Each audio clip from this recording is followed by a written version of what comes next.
game day, a day for the big players to battle for one trophy and the chance to become the 2019 Kawasaki Australian Superbike champion. 16 races, 6 rounds, 7 brands and 6 different racetracks around the nation. Now it all comes down to this. After one of the most epic, most thrilling seasons yet, we arrive at our final stop. It's round 7 of the Motul Pirelli Australian Superbike Championship. Thank you very much for joining us. Emma Francesco here with you from Sydney Motorsport Park. And, well, you couldn't have asked for a better script. And the final stop here, it is down to the wire for that Kawasaki Superbike Championship. Phillip Island had a bit of everything, and it gave us a new championship leader as we take a look at the championship standings coming into this round. Troy Herfoss leading, but only by 3 points over Wayne Maxwell. Mike Jones sitting in 3rd position, 25 points separating that top 5, and mathematically 6 contenders are in the fight for that top position. Of course, the elbows are out on the racetrack. It is very competitive, but the tension up and down pit lane is very high indeed. Just to set the scene, here are a few snippets of what's to come from our championship contenders. So I know you said you've got respect for Troy Herfoss, but how about Mike Jones? Look, I obviously, I've got respect for his ability on the bike, but off the bike, definitely not a lot of respect. The way that him and his team went about, in particular, not so much him and his team, him and Paul Free went about their attitude about the incident, down at turn 4 at Phillip Island in race 2. He's still gone down the road that it was, I took him out, it was entirely my fault. Obviously, race direction, reviewed the incident and just brushed it aside because there's nothing to be seen.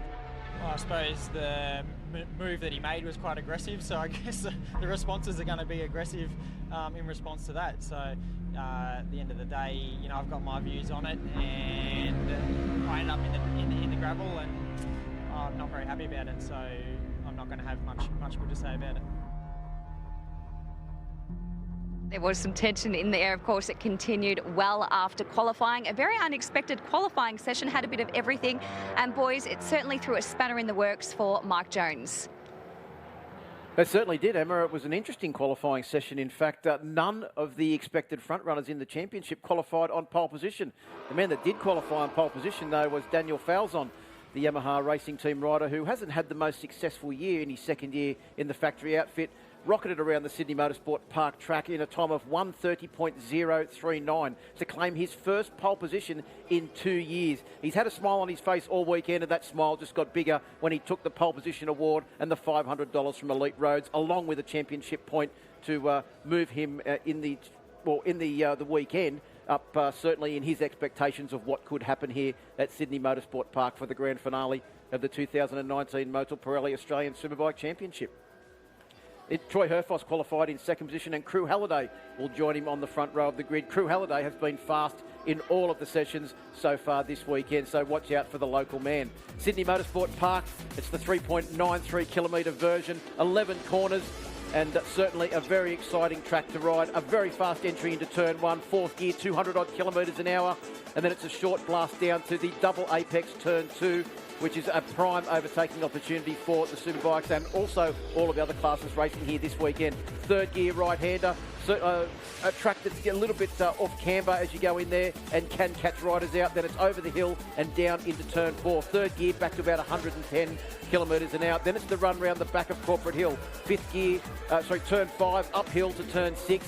And then it's the run through turn 6 and around back into the view of all of the spectators in the grandstand. Turn 7, a very tricky off camber. You don't want to run wide on that corner, otherwise you'll be out into the gravel trap. Then it's the hairpin at turn 8, a great overtaking opportunity. A short blast up the KTM straight into AGV turn 9, and then it's the 3 corners that run out onto the start-finish straight, and then a long run down to the finish line. 2nd gear is the last corner, a slow entry onto the start-finish straight, and then the long run down to the start-finish line. And it is a 1 kilometre long straight with top speeds nudging 290 kilometres an hour. Back to Emma in the pits. Yeah, guys, just wanted to remind everyone, just a huge schedule ahead of us today. 6 categories, of course. And also, boys, we were talking about sunshine all weekend. A lot of people are talking about rain possibly happening a little bit earlier today. I bet you it happens. Cue race 2 for the Superbikes, boys. Can you pick a race winner for Kawasaki Superbikes later on this afternoon? in all honesty, I think it's way too close to call, especially now that the points haven't changed. Only 4.5 points. Whoever wins the first race out of that top three will be taking the championship lead heading into what could be a very important race too. Mike Jones, Troy Herfoss, Wayne Maxwell, you just don't know because they've all shown pace this weekend. A couple of wild cards in Daniel Falzon and Crew Halliday. Braxy, you've been around for a long time. What do you think about what could happen in Superbike as we get ready for the first race, the Yamaha R3 Cup? The best thing I can say is in racing, you never know what's going to happen. And this weekend, this afternoon, it's the closest sport championship I've seen with 6 riders, as we said, with a mathematical chance. I fancy Troy Herfoss a little bit closely followed by Wayne Maxwell, but Mike Jones has got a point to prove for the rider too. Oh, he certainly does, and he's shown pace this weekend. In fact, they've all shown pace at different times, and they're all walking around with not so much a smile on their face, are they? I spoke to Wayne Maxwell this morning. He said he's excited, but he can't wait for it to be over this afternoon and know one way or the other what's going to happen. R3 Cup, a championship is certainly on the line here. It could possibly be wrapped up in this race if results go Hunter Ford's way. He comes in with a handy lead. He took the race win yesterday and has been looking fast all weekend. And he had a bit of a strut himself yesterday afternoon as walking around the pits after that race yesterday, which was another dynamic YMF R3 Cup. Hunter Ford winning it by 0.0, well, less than a tenth of a second from Brendan Demry. Poor old Maxi Stouffer was leading coming onto the straight, and he just got swamped to be pushed back to 5th position. What was he, 0.159 behind the race win? Couldn't even get a Guernsey on the podium. And there was a few words said afterwards. Zach Levy, being his animated self, was out there talking to a couple of the riders to give them a bit of his friendly advice too.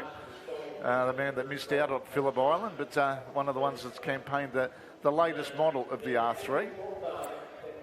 Well, the grid for the Yamaha R3 Cup is Hunter Ford on pole position with Max Stouffer and Zach Levy joining him on the front row of the grid. Row 2, Brandon Demery, Reece Orchard, a great performance from the youngster, and Benny Baker back in position number 6. Third row is Johnny Littress, who was on the podium yesterday, Ryan Smith and Kyle O'Connell. In the fourth row, we've got Jacob Hatch, Matty Rindell and Callum Gilmore. Yeah, Laura Brown starts out the next row of the grid on board bike number 355.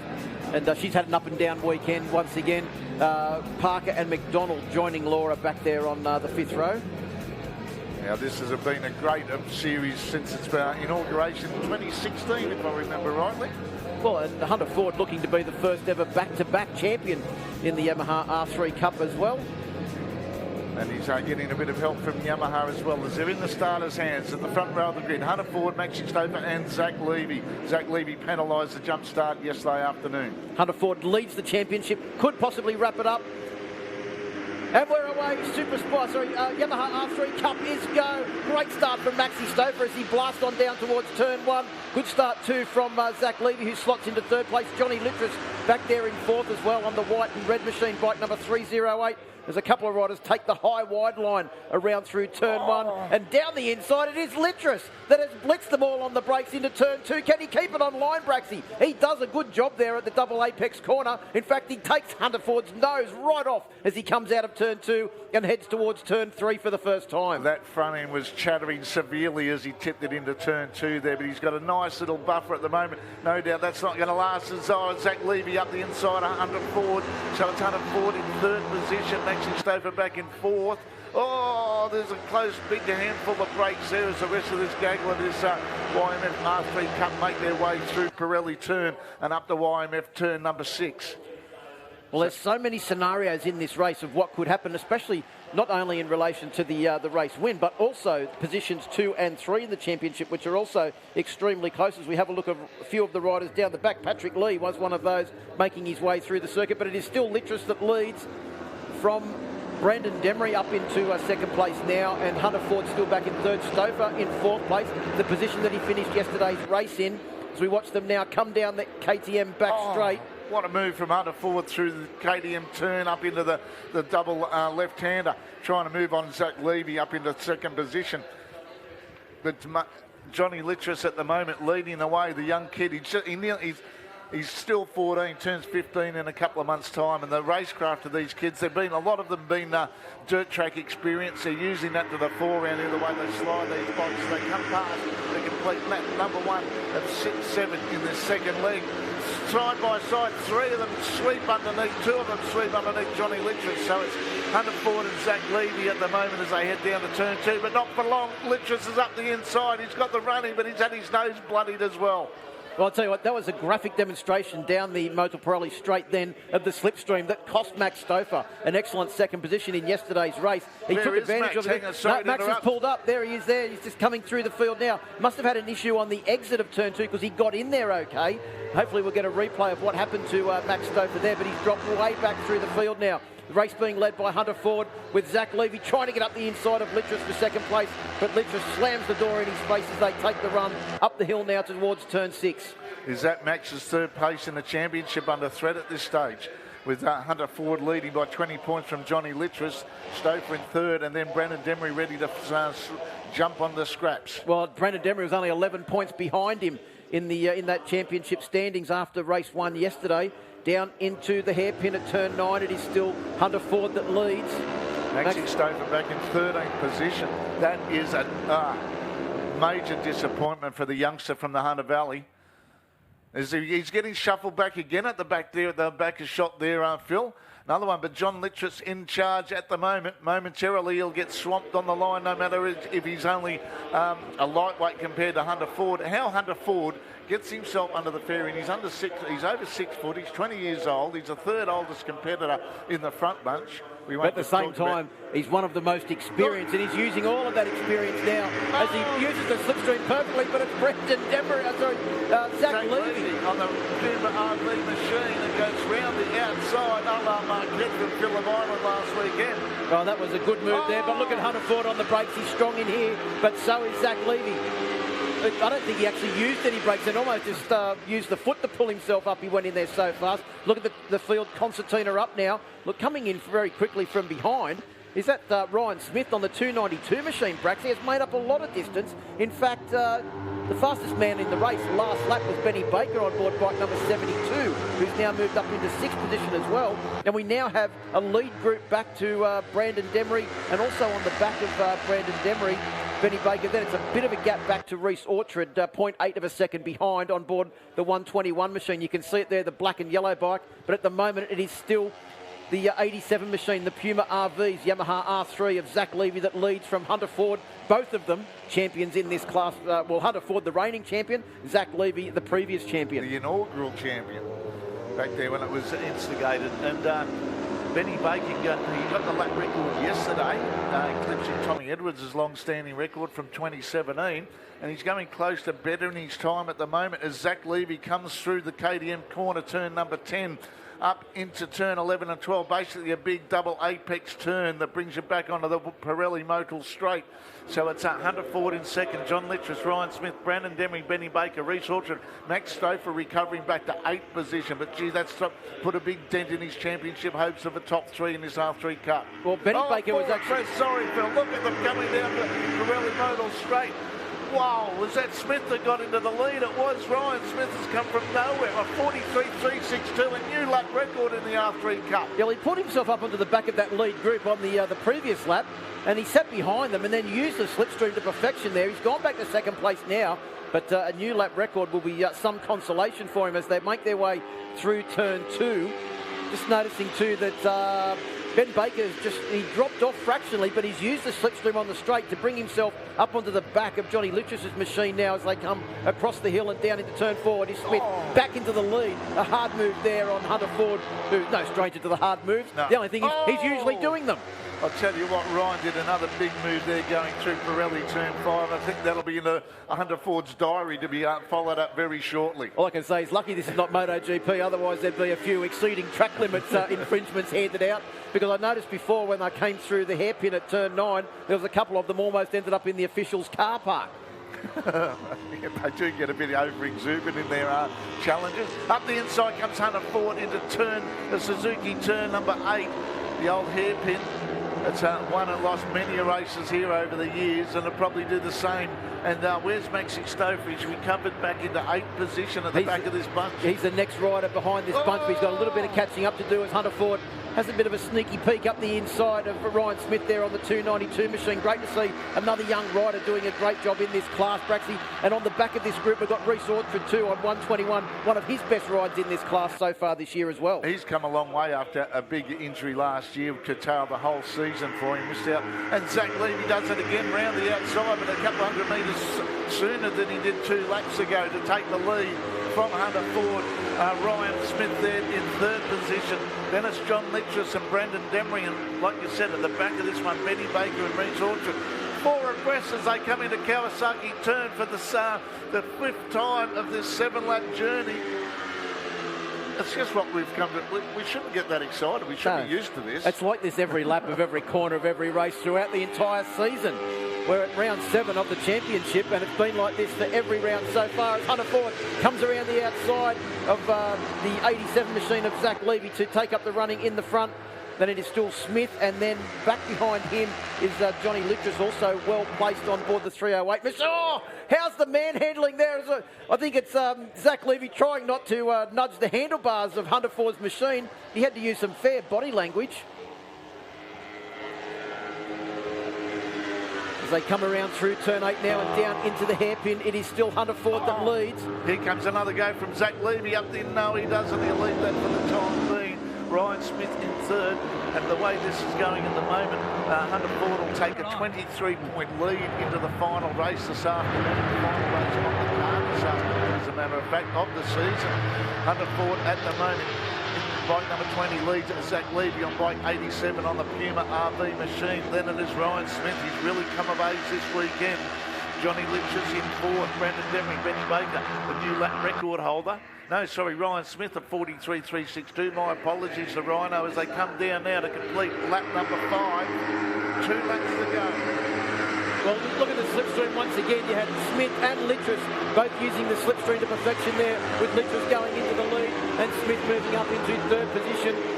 A championship leader, Hunter Ford, is making a move now as they come down into turn 2. He's made his way back up into 3rd position.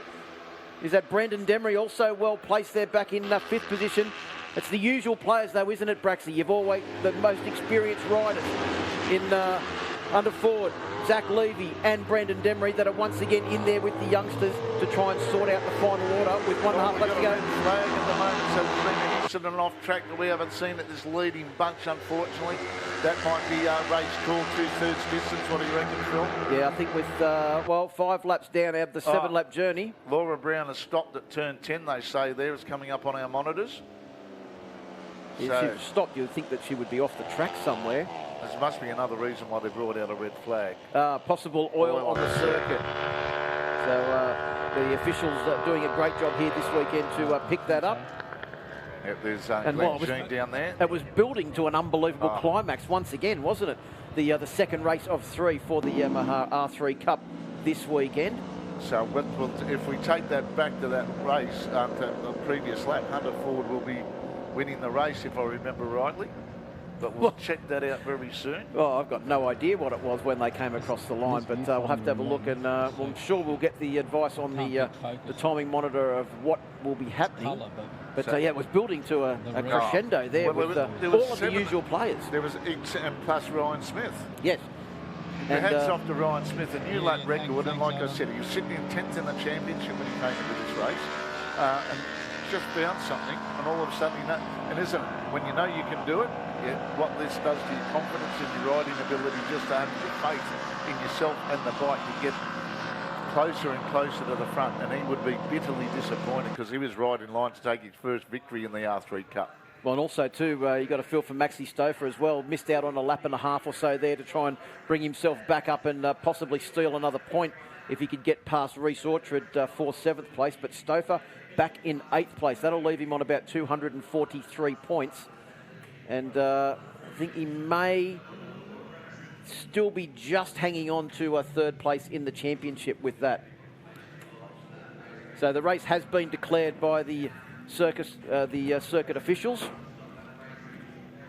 We'll just wait for confirmation of the results. Now, it looks like the win is being credited to Zach Levy, with Hunter Ford in second and Johnny Littress in third position. So we'll wait for confirmation of those results. Have a look at the highlights now. As they got away from the line, it was Max Stouffer that got a cracking start on board the 27 machine. So they made their way down towards turn one for the first time. You can see Littress slotted into fifth position there on board the red and white bike, bike number 308. And as they came for the brakes at turn two, it was Littress that went down the inside, tried to get through, but couldn't quite get through on that occasion. Hunter Ford into the lead.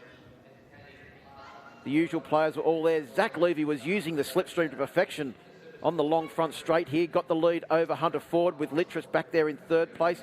This was where Maxi Stouffer had dropped out of the lead group and was trying to recover from 8th position. Ryan Smith certainly announced himself on board the 292 machine as a potential front runner for this weekend, and also a star to watch for next year. Hunter Ford back up into second place. You can see Smith there once again diving down the inside to take the lead. Demery also in there. Johnny Littress on board the 308. Hunter Ford on board bike number 20, having a look up the inside of Smith. Couldn't quite get through there, but was in perfect position to take advantage of the slipstream on the Motul Pirelli start-finish straight. You can see there, Zach Levy almost off the track, leaning on Hunter Ford, using body language to try and keep the Puma RV's R3 on track as they made their way out of turn 6. And then the red flag due to possible oil on the circuit. Looks like it could be down on the KTM straight there that leads down the back of the track and into the final complex of corners that bring them round to complete a 3.93 kilometre journey of Sydney Motorsport Park. So still waiting for confirmation of the results from the officials. Going to have big championship implications, the final results of that race too, because Hunter Ford went in with a pretty handy lead in the championship. If Zach Levy takes the win, it will rob Hunter Ford of 5 points, but we'll come back after this short break and find out who's actually been accredited with the win and hear from our top three.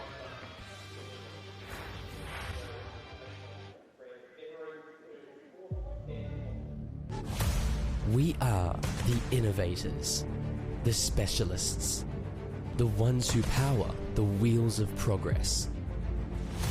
Extraordinary innovation for on-road and off-road terrain. Estacore technology for improved engine protection and performance. We are going a step beyond to a new generation of motor oils. This is the vision of innovation. The new 300V squared.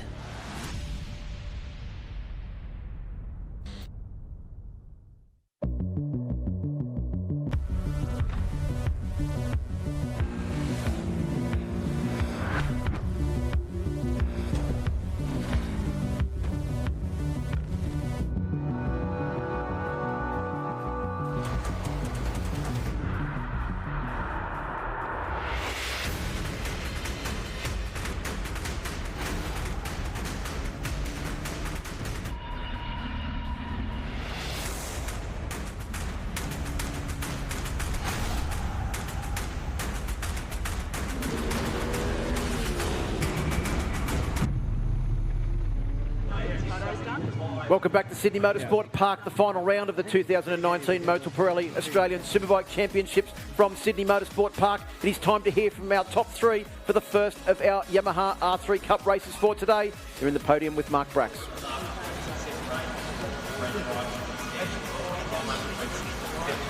John Littress, a great third position there, hard fought, but I tell you what, that move going into turn two when you just underswept all of them, great move and great racing.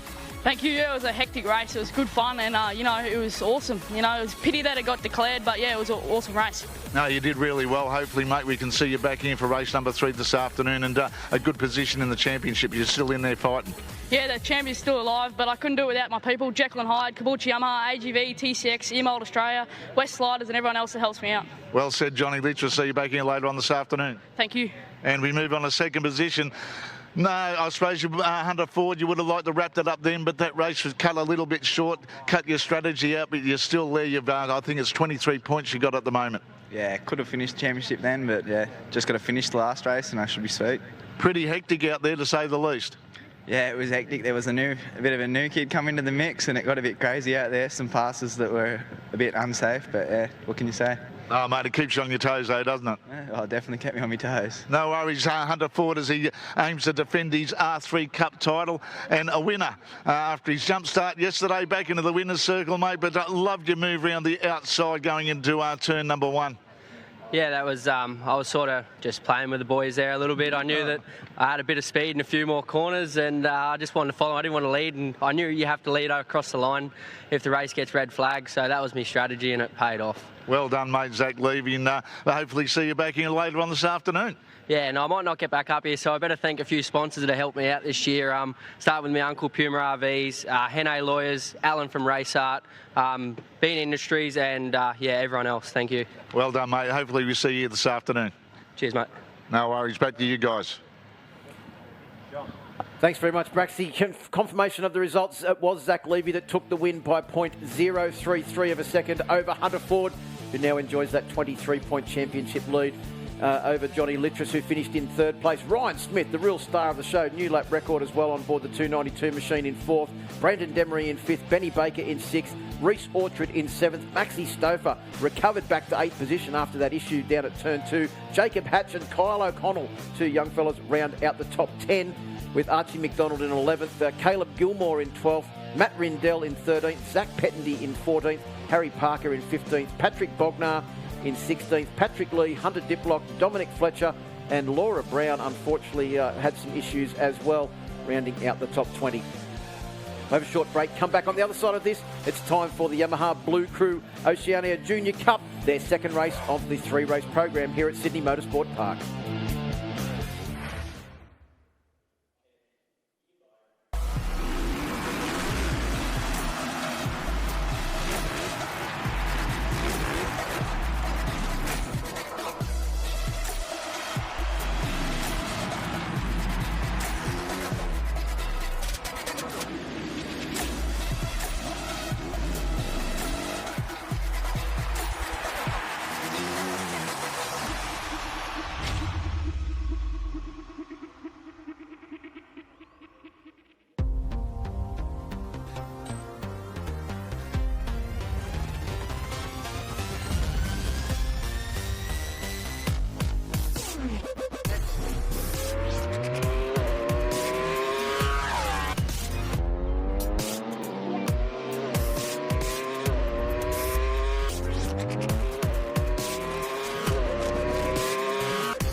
Welcome to the track.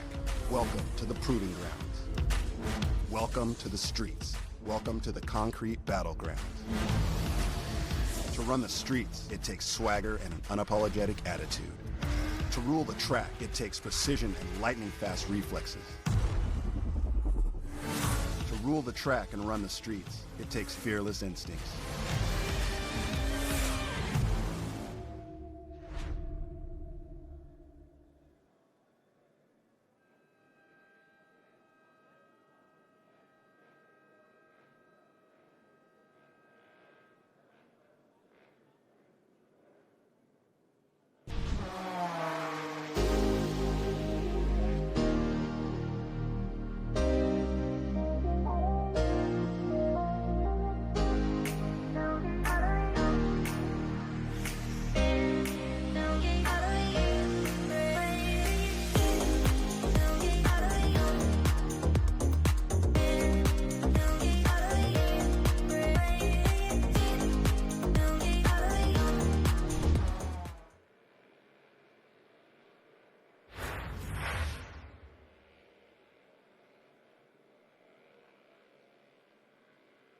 Motul Pirelli Australian Superbike Championship. We are getting ready for the Blue Crew Oceania Junior Cup, race 2 of their 3-race program. The first year of the Blue Crew Oceania Junior Cup. We have already had multiple riders attending the tryouts for the Red Bull Rookies Cup and also the Asia Talent Cup, with 2 riders being selected for next year for the Asia Talent Cup. A massive congratulations to Carter Thompson and also Max Gibbons, as they will be joining that very elusive pathway to MotoGP in the season, the 2020 season.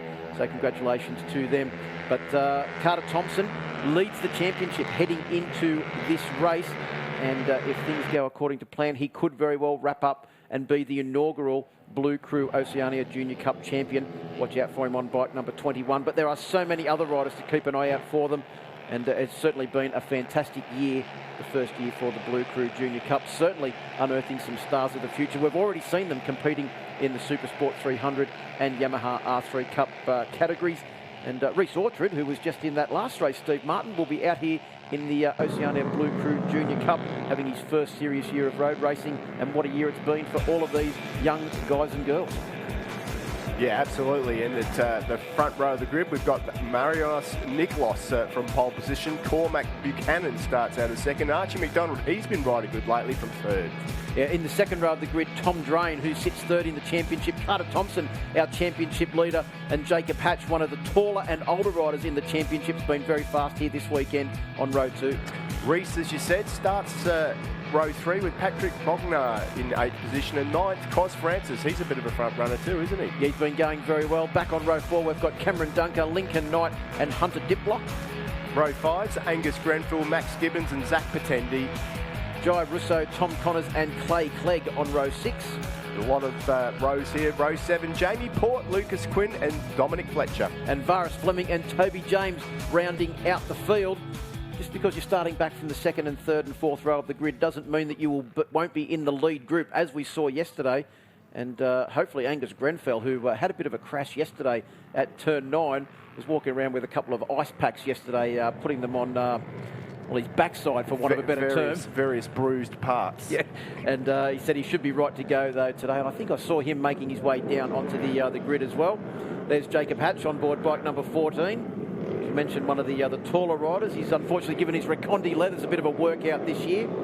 He's on his second set, and they've already got a little bit of a scuff on them too. As we get ready. I was sitting in the grandstand yesterday, Steve, when this race got underway. It sounded like Moto 3, with all of the bikes being held on the rev limiter as they get ready to go. So getting ready for a start now. Championship leader Carter Thompson starts from the second row of the grid. The Blue Crew Oceania Junior Cup is away. Great start from the second row of the grid there. I think that was Tommy Drain on board the 59 machine that got a cracking start. So they make their way down towards turn 1. It is Tom Drain on 59 that will lead them through turn 1 for the first time. What was that I said about? Doesn't matter if you're back on the second, third and fourth row. You can lead them through turn 1, as Tom Drain does right now. Yeah, absolutely. I saw Archie McDonald up in that leading group too. Cormac Buchanan was there, and also Tom Drain, yesterday's race winner. Keep an eye on him. He's going to be up near the front. But one thing we can be sure about this class is that it's going to be packed like this all the way to the finish, isn't it? We're not going to know until that last straight who's going to be our winner. Well, Carter Thompson's already taken the lead as they made their way through turn 3 for the first time on board bike number 21. Down over the hill, it is Drain having a look back up the inside and gets the inside line into turn 4 over Carter Thompson, sweeping around the outside. There's a couple of riders there. One of those, Jacob Hatch on board bike number 14. He's just ridden around the outside of one rider to move up into about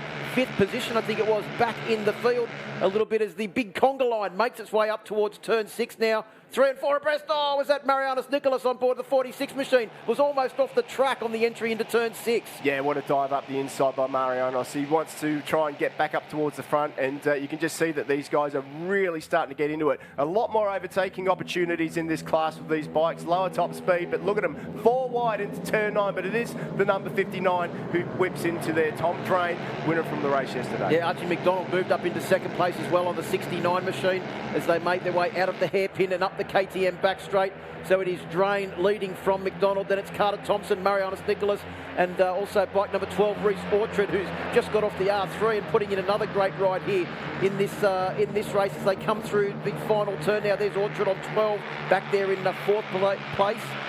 Cameron Dunker on board bike number 50, also well placed to take advantage of that slipstream as well. Yeah, Reece Orchard, definitely a name for the future. He's figuring well on the R3 Cup race. He's had a good qualifying there. Busy day for him, competing in 3 classes. But over the line, it is the number 69 who just gets the line first. That's Archie McDonald. Now, he has really started to come on strong in the last half of the year.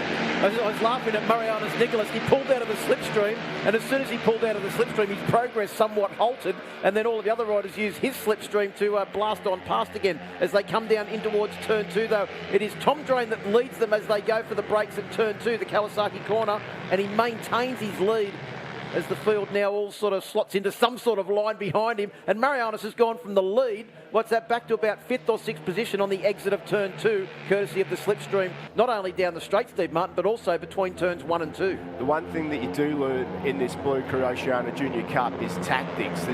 All the bikes are the same, and all the riders are pretty much on the same skill level. They're all learning, but it's about bike position on track, and we're seeing plenty of that out there right now.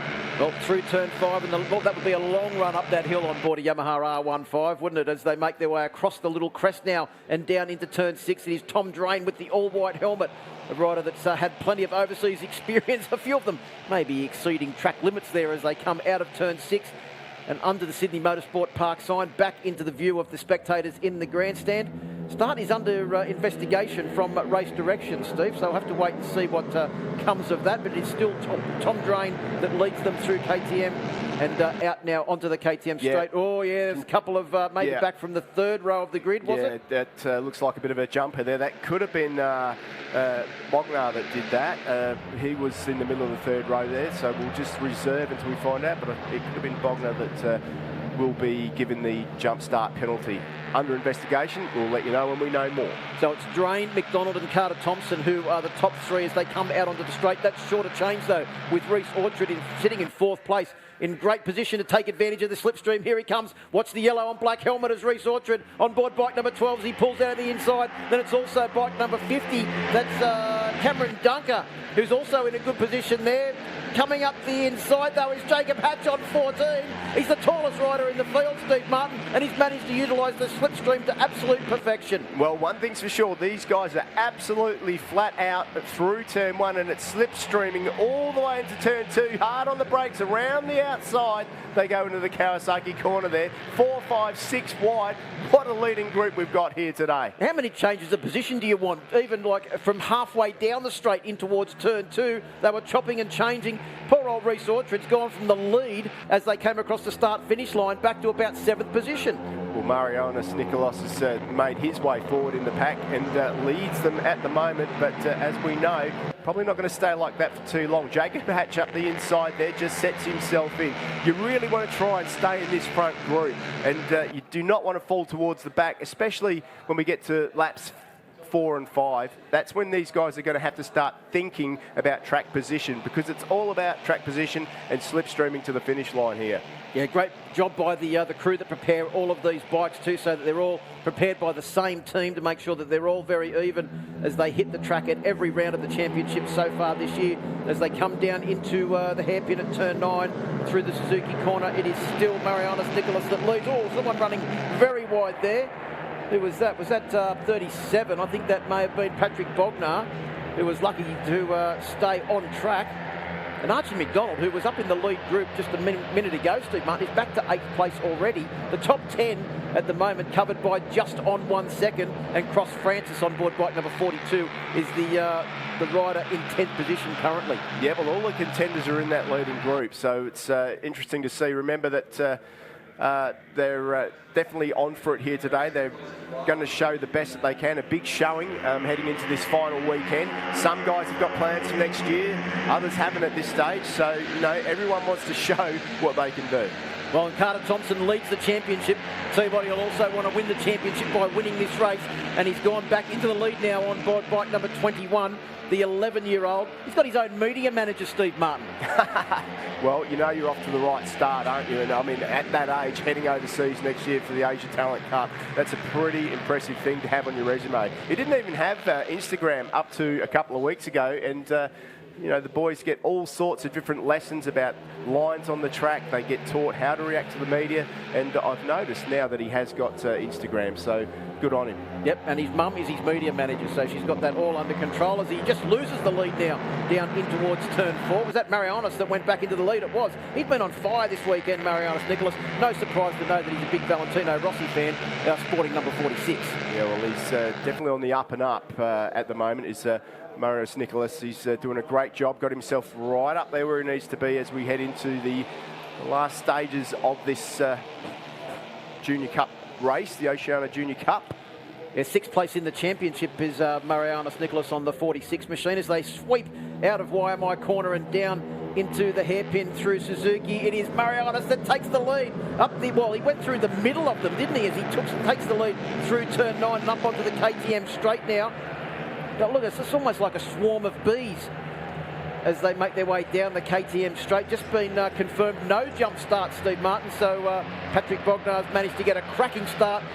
A perfect start, some might say. Lightning reflexes there, so really good news for everybody out there. So the race is the race, and that is good news as we head into the almost the last lap. Zach Patendi also well positioned now to take advantage of the slipstream, sitting in 8th position as they come down the straight. Zach Patendi hasn't been here before, so he's had a lot of learning to do this weekend. He's another one of the riders that is competing in various classes. What about Archie McDonald? He was back to 9th or 10th position a minute ago. He's now challenging for the lead as they come into turn 1. He tries to go around the outside of Carter Thompson. He's on the wide line. Can he get the run around through turn 2? It's going to be who's going to be the latest man on the brakes as they come down into turn 2. Look at them, they're 7 abreast, Steve Martin, as they come into turn 2. It is Archie. Archie takes the lead in there, but he runs that little bit wide. There's 3 there. That doesn't go. Oh, on the ripple strip on the inside was that Hatch. I think that how Jacob Hatch managed to keep that bike upright there when he was on the ripple strips and crowded in by 5 or 6 riders on the outside is an absolute miracle as they come across the top of the hill now and down in towards turn 4. It is Archie McDonald on the 69 machine that leads only just. Rider coach Damien Cudlin will be adding a few new rules to the book at the end of this one, I reckon. I think he's had about 7 litres of kittens so far this year. Yeah, I mean, these guys are just getting faster and faster and craftier every time they hit the track. This is the future of Australian road racing. Yes, the first year of the Blue Crew Oceania Junior Cup has been an overwhelming success. The amount of riders that have actually been overseas and got experience in the Asia Talent Cup tryouts or the Red Bull Rookies tryouts. Jacob Ralston, another one of those riders who's been doing that. I don't think he's here this weekend, unfortunately, but certainly another front runner in the championship and has been doing some great things. It's this massive... Zach Patendi up the inside there. Someone got sat up well and truly in the hairpin. It's Archie McDonald that leads on the 69 machine from Carter Thompson. You can see there that where the dust is coming up on the track, where they've put that down to try and get rid of the oil that was the cause of the early finish for the Yamaha R3 Cup race. So down the start, finish straight now for the penultimate time, Steve Martin. They will get the last lap board at the completion of this lap. A 6-lap journey, 5 laps about to be completed. Well, Phil, this is where things start to get serious now. The jostling will really start on this lap, and it is the number 46 who dives up the inside there. And, of course, Reece Outford, who's coming on song 2, puts himself in the perfect position at the moment. And Jacob Hatch, once again, dives up the inside there. Well, Jacob Hatch, that's the second time he's used that slipstream to perfection. The only concern is that it's right at the end of the straight after the start-finish line. He's going to need to be in a better position, being so tall and one of the heavier riders, to actually get that slipstream to the line if he plans on winning. Jacob Hatch is in a really good position at the moment, and that's because he's leading now, but I doubt he'll be leading in a few corners' time, which means that he's going to be in the perfect slipstream position come onto that last corner. So leading now is probably the right thing to do. Looked like Carter Thompson had to take a couple of lines through there to try and avoid people that were chopping and changing positions in front of him. Talking about a couple of lines, Phil, there's 3 or 4, 5, 6, 7 different lines through there. It almost looks like a Scale Electric set, doesn't it, as they come through turn 4, now up through turn 5, all using the extra concrete runoff there. But it is, once again, Marianus Nicholas that leads them. He is obviously very good through that section of the track. It seems to be the last couple of laps. Every time we come through turn 4, turn 5 and up towards turn 6, it's the 46 machine of Marianus Nicholas that leads. Well, he did finish second on the podium yesterday, so I'm sure that he wants to go one better today. And I tell you what, he seems to have stretched the field out a little bit up the inside. What a big, big move there by Patrick Bognar, the man that almost jumped the start with the perfect reflexes. He ran a fraction wide on the exit, but I think it was just enough to keep the bike on track, and he's got a big queue forming up behind him. Look at them all now looking for the slipstream to try and get the drive up the KTM straight, but as they come into the final corners, it is Marianus Nicholas that's got a very handy lead through the final corners. Look at the corner speed of Jacob Hatch. He's gone through, he's taken the lead. Will he be able to hold it to the line? That's a big move there. He showed so much corner entry speed. He's going to have to try and hold them off now as they come to the line. Marianus pulls out of the slipstream of Jacob Hatch, and as they come to the line, I think Marianus might be up for the victory here. He's going to take the win on 46. Jacob Hatch, will he hold on for second place? I think he's going to get swamped on the line. Watch out for Tom Drain. Tom Drain's coming through as well, but it is Marianus Nicholas who takes the win from Tom Drain. What a finish to that one. I think that might be Jake Hatch's first podium of the year, but congratulations to Marianus Nicholas. He timed that to absolute perfection. Here comes the rest of the field across the line. Doesn't matter if you're battling for the race win or 20th place. It was on in earnest there as they came across the line, but congratulations to Marianus Nicholas, Tom Drain and Jacob Hatch. They'll be joining down at the podium in just a moment. The rest of the field, Archie McDonald, Zach Pettendy in 5th, Patrick Bognar in 6th, Carter Thompson. I think he may have just wrapped up the championship though, Steve Martin, because he's got 324-point lead. Oh, sorry, 324 points. And I think that might be enough. Angus Grenfell, 290. Carter Thompson will be the inaugural Blue Crew Oceania Cup champion. Congratulations to Carter Thompson on board bike number 21. And Marianus Nicholas, you can see him there. He is over the moon with his first win. Yeah, that was a brilliant ride by him. He played it to perfection, did Marianus Nicholas. Takes the win by 0.096 of a second over Tom Drain, who just got the nod over Jacob Hatch on the line for second position. Archie McDonald in 4th, Zach Patendi in 5th place, Patrick Bognar, Carter Thompson, your 2019 Blue Crew Oceania Junior Cup champion in 7th, Reece Orchard in 8th, Max Gibbons in 9th, and Angus Grenfell, a great ride after yesterday's incident that caused him to come into here with a bit of injuries, rounds out the top 10. It's Cormac Buchanan in 11th, Cameron Dunkner in 12th position, Cross Francis, a name that we know well in this class, Lincoln Knight in 14th, Jay Russo took out the last point, Hunter Diplock, Clay Clegg, Lucas Quinn in 18th, Tom Connors and Jamie Port rounds out your top 20. How close was that? There was 0.2 of a second between a whole lot of riders there. Dominic Fletcher, Varis Fleming and Toby James round out the field. Let's have a look at some highlights. How would you try and make up the highlights reel for that, Steve Martin? Because there was overtaking every single corner of every single lap of the 6-lap journey. But as they got off the line, it was Tom Drain that got a cracking start from the second row of the grid and led them through turn 1 for the first time. But Marianus Nicholas announced himself early as a certain contender for the race win. He seemed to be leading the field every time they come up to this area of the track, but early on it was anyone's race with a whole massive group of riders chopping and changing every time they came down the start-finish straight. Reece Orchard was also using the slipstream to perfection, so bike number 50. They're doing a great job. Cameron Dunker, he ended up finishing back outside the top 10, but he was fast early on. Yeah, it was a great display of riders. 3, 4, 5 wide at some times as they head through that big, long left-hander off the start-finish straight here at the creek. Marianus Nicholas was up in that leading group. Jacob Hatch had his time at the front, trying to dive up the inside there on the number 46 machine as well. So it was just really hard to pick who was going to be a winner in this one, but it pretty much every time it bunched up into that final turn. Well, as they came down through turn 9, the big field there, you can see someone got sat up there as I think that was Zach Patendi came down the inside in a big move. Patrick Bognar on 37 also did some big moves on the brakes down in towards turn 9 as well. That one there, he was late on the brakes but managed to keep it on track This was the corner entry of Jacob Hatch on the last lap. He came through the final corners carrying so much corner entry speed and mid-corner speed. He led them out onto the start-finish straight, but as they came to the line, Marianus Nicholas used his slipstream to perfection, as did Tom Drain, and they both got past Jacob Hatch to take first and second positions. But that's Jacob Hatch's first podium of the year in the Blue Crew Oceania Junior Cup, and Marianus Nicholas's first win. So both of those riders will be extremely happy with their efforts. Yeah, what a great race it was, Phil. And, good result for Marianus Nicholas. Tom Drain, brilliant stuff. Well, down to the podium, our top three are with Mark Brax. Stand by, guys. Cue. Well, Jacob Hatch, well done, third position, but you didn't know what was going to be until you crossed the line, really, do you? No, it was a tough race. I was at the back of the pack for a while, worked my way through and come out in the third. So, yeah, good race. And put some good moves on too. Yeah, it was pretty good. Yeah, tough race. It's pretty right, you're a bit speechless at the moment. We'll let you get your breath back and hopefully see you this afternoon. Well done. Thank you. Now we move on to second position, Tom Drain. You led for a lot of it, but not quite when you wanted to be. Yeah, just didn't get to lead the race at the end. So tell us about it. What went wrong for you? Or what went right for you? At the start, it was going all good, and then I didn't realise there was a massive pack coming in, and then I got swamped. Yeah. Oh, well, at least you learn from that and come back down for the final race this afternoon. Yeah. No worries. In second position, Tom Drain, and taking out his first win in the Oceania Junior Cup. Marianus Nicholas, well done, mate. You must be so happy. Yeah, very happy. Just overwhelmed. First time on the podium, but as I said yesterday, we got a good setup on the bike, very comfortable.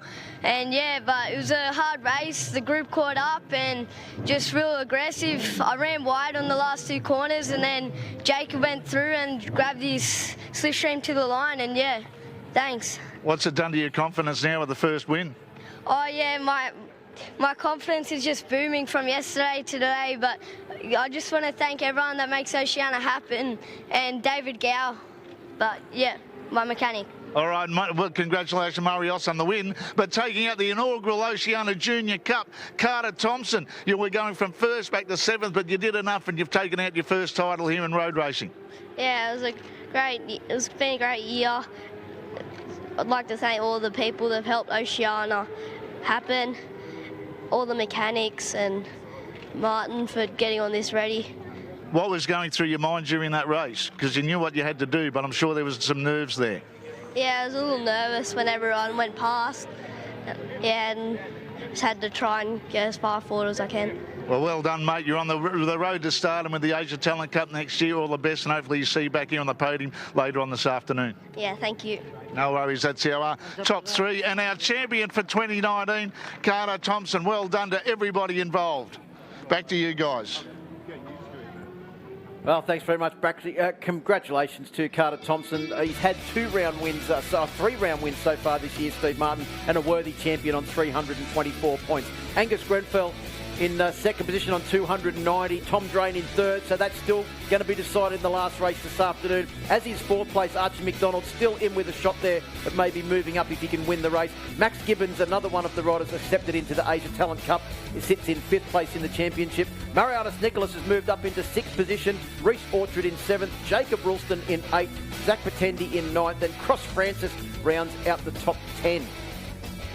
But what a way to get your first podium of the year. Yesterday, second place. Today, first. There's nowhere better you can go. Not really. He's finished off beautifully. One more race this afternoon, of course, for him in that class. But, wow, it was a good way to start the day. The little bikes out on track, the R3 Cup, and, of course, the Blue Crew Oceania Junior Cup. But now things are starting to get serious. Starting to get very serious. We already have a 2019 Motorsports TV Supersport champion. He was crowned at the last round. Tom Taparis, he starts from pole position. He's running the number one plate here this weekend.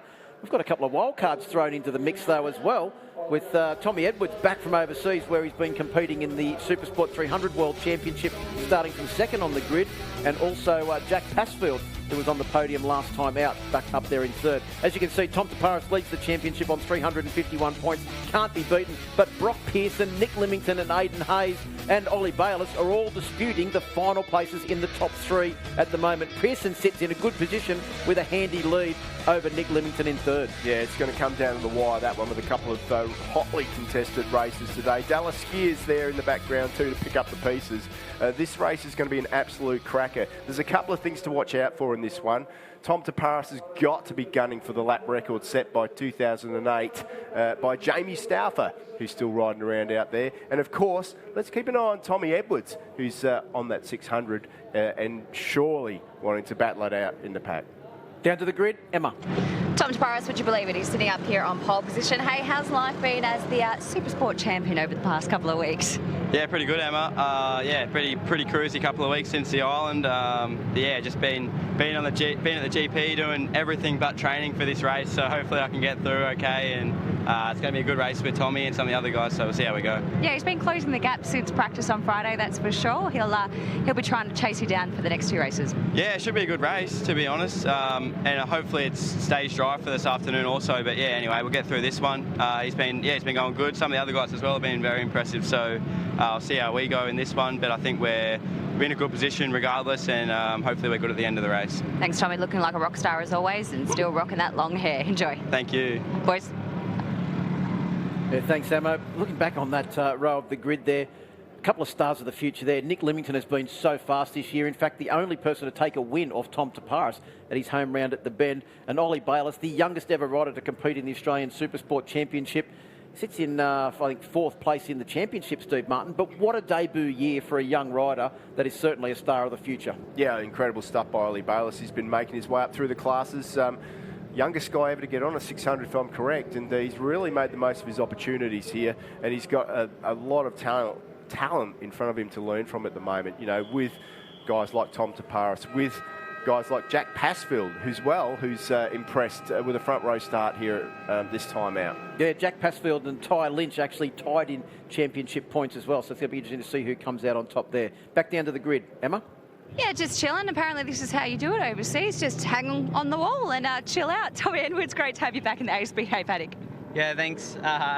Yeah, normally before the race I try and stay relaxed. Put my helmet on in a minute. 3 minutes till the warm-up lap, so better go in a minute. Come on, I'll come walk you over and we'll keep chatting. But it's been great seeing you. We've been watching you overseas. How have you enjoyed that experience? Yeah, it's been super good. It's always good to be back home and racing again, but yeah, overseas it's another level of professionalism, I guess. But yeah, I mean, it's always great to come home and come back to the ASBK with it's such a good family paddock. Enjoy. Good luck. Thanks. Yeah, Tommy Edwards had his best round of the Supersport 300 at the last round in Qatar, qualified on the front row of the grid. I think he finished in sixth place, but less than a second off the race win. And he's signed again, I think, for the same team next year. One of the top teams in the Supersport 300 Championship. Well, he won the Supersport 300 Championship here a couple of years ago, Steve Martin, and a star of the future. Also, the old GP Juniors, he was the first ever champion in that class. Back down to Emma on the grid. Callum starting from fourth. Strategy for this one? Yeah, I was trying to get a good start as always and try and tag onto these front guys and just see, hopefully be able to have the pace at the end and try and get some good passes happening and make it a good race. Go get him. Good luck. Thank you. Whenever Callum Spriggs is in the field, Steve Martin, you know that he is a championship, a podium contender. A contender, yeah, for sure. We'll be mentioning his name in the next few minutes. But you know, Tommy Edwards, what a result for him riding the 300 all year, then just jumping on the 600. Pretty competitive lap times, 33.0. Second on the grid. You've got to tip your hat to that man. And, you know, let's see what he can do in the race conditions. He's race fit, race ready. Might not have the experience on the 600 that some of the other guys out there, but you know what? Tom Taparis needs to watch out in this one. Big mention to the guy sitting next to Callum Spriggs back there on the second row of the grid. Aidan Hayes sits fourth in the championship. He's only 17 points behind Nick Limington. Scored his first podiums in the Australian Supersport Championship with a second and third at the last round at Phillip Island. He's been fast here as well. This is his home round. He's from Sydney, so looking to put on a big show in front of his family and friends that are out here to watch him this weekend. Yeah, it's all clicked for him, hasn't it? I mean, he really has come on song lately. Another rider that's worked his way through the pack. Probably hasn't had the media attention of some of the other riders out there. But I'll tell you what, he's definitely proving his worth in this class. Well, as they head off on their warm-up lap, one final opportunity to get the tyres and the bike warm and set your sights on what you intend to do in this race. It is an 11-lap race, Steve Martin, so a little bit of tyre strategy needs to come into it. The tyres, there's hasn't been much talk about tyre longevity in Supersport this weekend.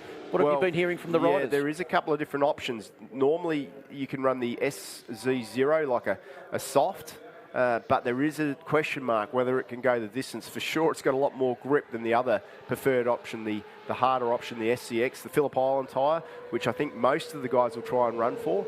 So if you've got the pace on that SCX, you're looking good. But if a few of the other guys, if they put that soft tyre on at the start, they're definitely going to have an advantage. There's a definite speed advantage with the SC0, just a matter of how it hangs on from about lap 8. So be interesting to see who's done what out there. If I was someone like an Aiden Hayes or something like that, I'd probably go with the SC0 and go for glory. And try and make a name for yourself. Also, big shout out to Jeff Dillon, who has done an unbelievable job to get Avalon Biddle's bike back out there on the field after it was on fire in pit lane on Friday afternoon. The work that he's done to get that bike back out there and put Avalon in a position to try and challenge for a podium position certainly deserves a mention. Great work by Jeff and the team. And because on Friday afternoon, that bike didn't look like it was going anywhere. Yeah, it's great to see, especially when you consider that it was unlikely that she was even going to compete this time, but good to see her here.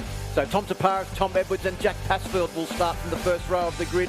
Tom Taparis already the champion, but certainly a lot of challenges for second and third position. One of them back there on the second row of the grid with Callum Spriggs, Aiden Hayes and Brock Pearson second in the championship. Round 3 is Jack Hyde, Ollie Bayliss and Nick Limington. And it's going to be an action-packed race as they pull up to the grid. Well, Tom Taparis running the number 1 plate. You can see they've got a sneaky little number 7 down there on the bottom of the fairing. That was the number that he used in the championship this year, but wrapping up that championship with a round to spare. And he's essentially taken the pressure off himself now. He leads the championship, but I think he's got one thing on his mind this weekend. That's winning both races and possibly trying to give that lap record a bit of a nudge. Not possibly, definitely.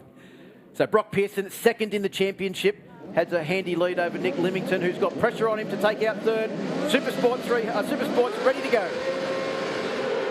Great start from the second row of the grid. It looked like from Callum Spriggs on board bike number 50 as they come down towards turn 1 for the first time. It is Spriggs that slots up into 4th position. Around the outside, is that Ollie Bayliss on board the 68 machine? It is. He's moving up through the field. Ollie Bayliss, he's gone to the inside now on the brakes. It is Tom Taparis that leads, but Bayliss, a cracking start. Yeah, what a start from Bayliss. Oh, there's a few down there at the back of the grid there. We'll wait to see who that is. That's Richie Dibbon, one of them on board the 119 machine, our Kiwi competitor. Someone managed to pick their bike back up. Fluoro helmet there, didn't quite see who that was, but we will find out soon and let you know who it is. But meanwhile, back out front, Ollie Bayliss is on a mission. Didn't have the weekend to remember last time out. We've got a red flag moment. There's Avalon Biddle. She didn't get the best of starts, but of course, Tom Taparis, as usual. Boy, what a start he got. He had a cracker, didn't he? He certainly did. He got a great run through turn 2 as well, but unfortunately, all to no avail. The riders are being instructed to go back to the grid. Hopefully the officials will have that incident at turn 2 cleaned up very, very quickly, and we will get underway once again with Motorsport's TV Supersport. Yeah, it didn't look too serious down there. Just it's in a precarious spot to clear the bike out of the way there. So. Well, and I think the officials are actually a fair way from that incident, so they've got to get there and try and sort it all out. Yeah. But, the medical on the scene straight away. That's Richie Dibbon. Looks like he might even be holding his wrist there. Yep. Done some sort of damage. Right, we'll have to wait and see the outcome of that. But we'll let you know who it is. It's Dallas Skier who's fallen down there, and Richie Dibb. So you can just see that up the inside there, there's the main contenders, and then someone as two separate incidents there. But Dallas Skier went up the inside there, hit Richie Dibb, and both riders sort of like up initially, but it looks like Dallas Skier might have injured a hand or something like that. Hopefully they'll be off to the medical centre and checked out. Let's hope that they can get back out for the race 2 later on today. Yep, riders coming to take up their positions on the grid. Bike Biz machine of Tommy Edwards certainly stands out, doesn't it, with the gold livery? Looks like it's one of the older R6s as well. So a couple of different models of R6. Tommy Taparis, of course, on the new model, the latest model R6, which came out last year, and that other R6, which has been around for quite a while now, the one that Tommy Edwards is on. Very similar in spec, but of course the new one's a little bit slipperier, better front end, more aerodynamic, but the same engine. So shouldn't be down on engine power, should Tommy Edwards. And Callum Spriggs has shown on more than one occasion, Steve Martin, that the old bike is still a very handy piece of kit in the right hands. Well, correct me if I'm wrong, but it is the R6 that does have the lap record. Let's just have another look at that incident there. Dallas gear up the inside. See him there, just gets the braking all wrong. Oh, he's just collected his back into the side of Dibb's machine, and yeah, so he's down and out for the count. And you can just see there Richie Dibb just holding that wrist as well. So that was quite a big impact there. Just looking at the riders getting the tyre warmers put on the machines. You can see Richard Limington, Nick's dad there, whacking the tyre warmer on the front of the 27 machine. Might take the opportunity to head back down to the grid. Emma's down on the grid with the riders. Yeah, just checking in with Brock Pearson, because good news for him. So he's sitting second in that championship. The guy that's sitting in third is a bit further behind.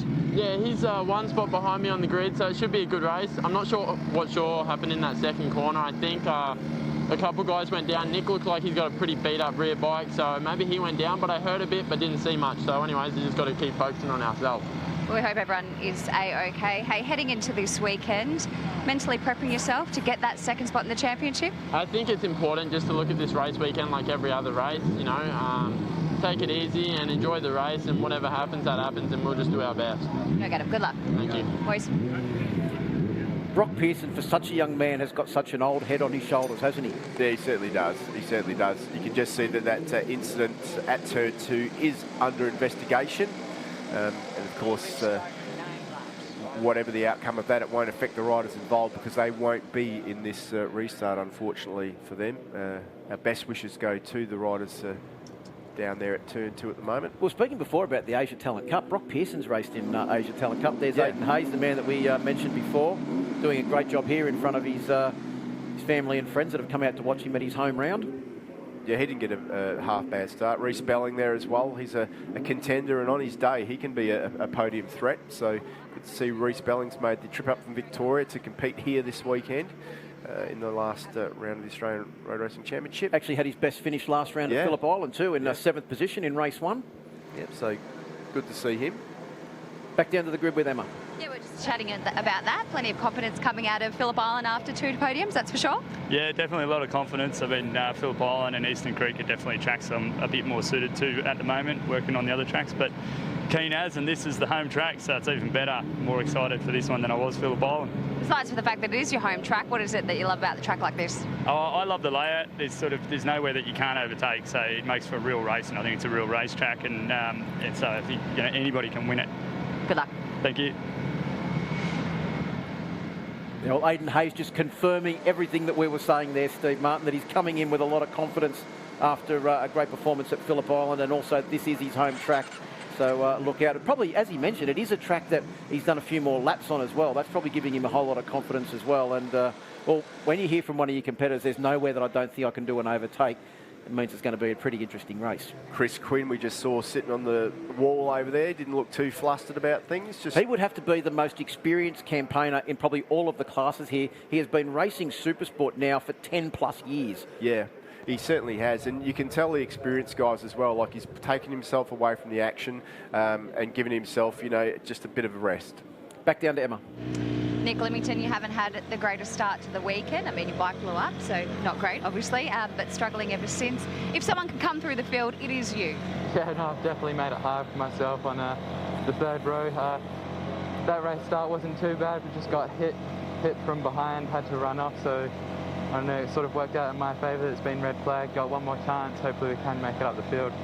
Do you like racing in the wet? Because we've had sunshine all weekend, right? But there are whispers of some rain coming possibly in the next few hours. Yeah, it does look like it, doesn't it?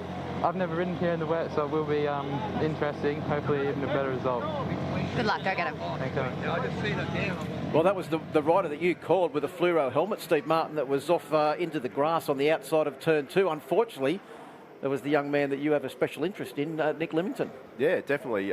Spent a lot of time with Nick overseas as well. He was one of the riders that had a bit of a career overseas in the CEB Junior Cup as well. Made his way back here, and he's making a name for himself now in this Australian Supersport Championship. And in fact, he's the only guy to beat Tom Taparis this year. On his day, when all the stars align, Nick Leamington is definitely a big contender. You'd have to say one of the most spectacular riders in the field too, the way Absolutely. he slides the bike into corners. Yeah, he does love he loves to have a little bit of a slide, which is probably, if I'm being critical, one of his, it's spectacular, but probably not the fastest way to get around the track. Back down to Em. Ollie Bayliss, I was just told you had no clutch for that first start. Makes your job pretty easy. Yeah, no, I had a clutch, but I had to start from idle, so that didn't really help much. But, I mean, we got up the front pretty quick, and it sucked we had a red flag. I hope the riders are all good, but yeah, I'm just keen to race again. Overall, 2019, pretty happy with your effort. We think you've done a stellar job. I mean, sort of. It's our first year, and ultimately I wanted to have a win, but we didn't, so we got 2 races today. We'll just This could be a day. Come on, Ollie. Yeah.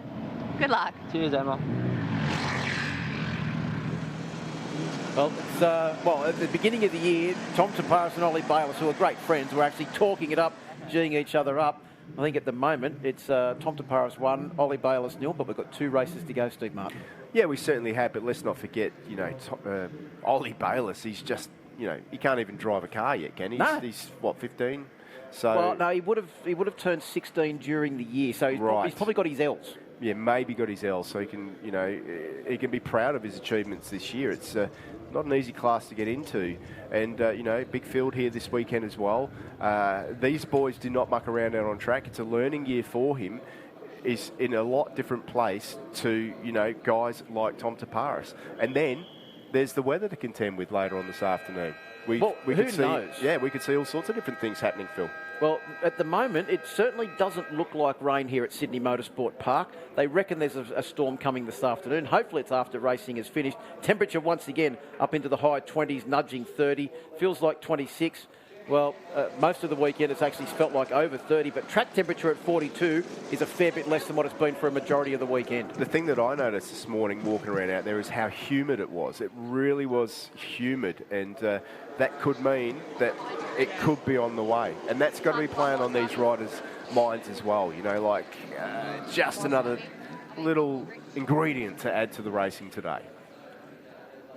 Well, looks like 3 minutes to go until we get underway for Motorsports TV Supersport. They'll have a warm-up and sighting lap, and then we will get underway. Race has been reduced to 9 laps, Steve, over the original 11-lap race distance. Yeah, absolutely. Just the 9-lap race. Of course, the reason for that is A, time, and B, they've already done a couple of laps, so they won't have enough fuel in their bikes.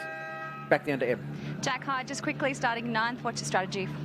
I just stay calm, stay focused, and see if I can replicate that start that I did before. It was fairly good, and just keep going from that. This track seems to be a crowd favourite. Is it a favourite for you? It's growing on me now, yeah. It's fairly good. Good luck, go get it. Thank you. Oh, getting ready to head off now. This restart has been caused by this incident down at turn 2. You can see the rest of the field streaming in there, but an incident a little bit further back between Dallas Skier and Richie Dibben. You can see Dibben there actually careens into the side of Nick Leamington's bike, who Nick Leamington didn't get the best of starts. He ended up off track, so the red flag has actually helped Nick Leamington out in his battle for 3rd place in the championship. He's back out there on the grid, albeit with a slightly damaged rear end of bike number 27. Yeah, it's always a difficult corner, that turn 2 here at this circuit, the Kawasaki corner. I'm sure we're going to see a lot of action down there throughout the day. So there's Sam Phillips at the beginning of the start of the grid. He will wave the red flag and will be off for a warm-up and sighting lap. A warm-up lap only has been confirmed, Steve. There's Dion Coote from the Penrite Honda team owner. Been a pretty successful year in his first year. Yeah, old racer himself, and yeah, won the championship last year. Up for the double, second year. I'm sure He's looking pretty good. He's definitely keeping an eye on this class. Perhaps there's a rider he's looking out there that he's thinking of taking on board next year. Well, he's got two pretty handy riders this year that did a great job in qualifying yesterday afternoon with Marcus Chiodo flying on board the number 30 Penrite Honda. Well, there's all, this is the time of the year that you want to get some controversy happening, isn't it? So that's why I said that. No other reason. But I think he's always on the lookout for another rider. Let's get the rumour going. Oh, look at that, Tom. Come on. Wheelie off the start line. There's a bit of a showing off right at the start. Well, riders making their way around through turn one. Just interesting to see if Tommy Edwards does the same thing as he did last time. He virtually pulled off to the side of turn two, right out onto the ripple strip, let the whole field go through. Did the old Casey Stoner. Yep, that's obviously a bit of a mental trick that the riders play. Well, it looks like a pretty healthy crowd starting to make its way in here to Sydney Motorsport Park. Fair few cars over there in the car park. The back of the pit is absolutely chockers with vehicles, and a lot of spectators even out here yesterday afternoon, Steve Martin. Yeah, in all honesty, if there was ever a race that you wanted to see, or a race day, today's the day, because today we are going to see some absolutely monumental racing in all classes, and it's only got a crescendo as the races go on. There's a lot to play for here this weekend. There's a whole lot to play for. It is sheep stations at 10 paces at the moment, especially for second, third and fourth positions in the Motorsports TV Supersport Championship. We're about to see the first race for the weekend for these riders, and it is incredibly close, as we mentioned, for second, third and fourth in that championship. And if you are a Tom Taparis fan, there are rumours that he could be overseas next year, so you will want to watch today's racing. Yeah, because it could be the last time that you see him racing here in Australia for some time. And for that reason, he's going to have a big target on his back. You know what I mean? Well, everyone's going to want to beat him today. Everyone. He's had a target on his back all year, but no one could get close enough to... Well, the target's been too small, hasn't it? Except for that excellent ride by Nick Limington at the bend earlier on in the year. But Tom Taparis, he'll be aiming to get another start like he did in this reduced 9-lap race. In only his second year in the Supersport Championship as well, he's been completely and utterly dominant.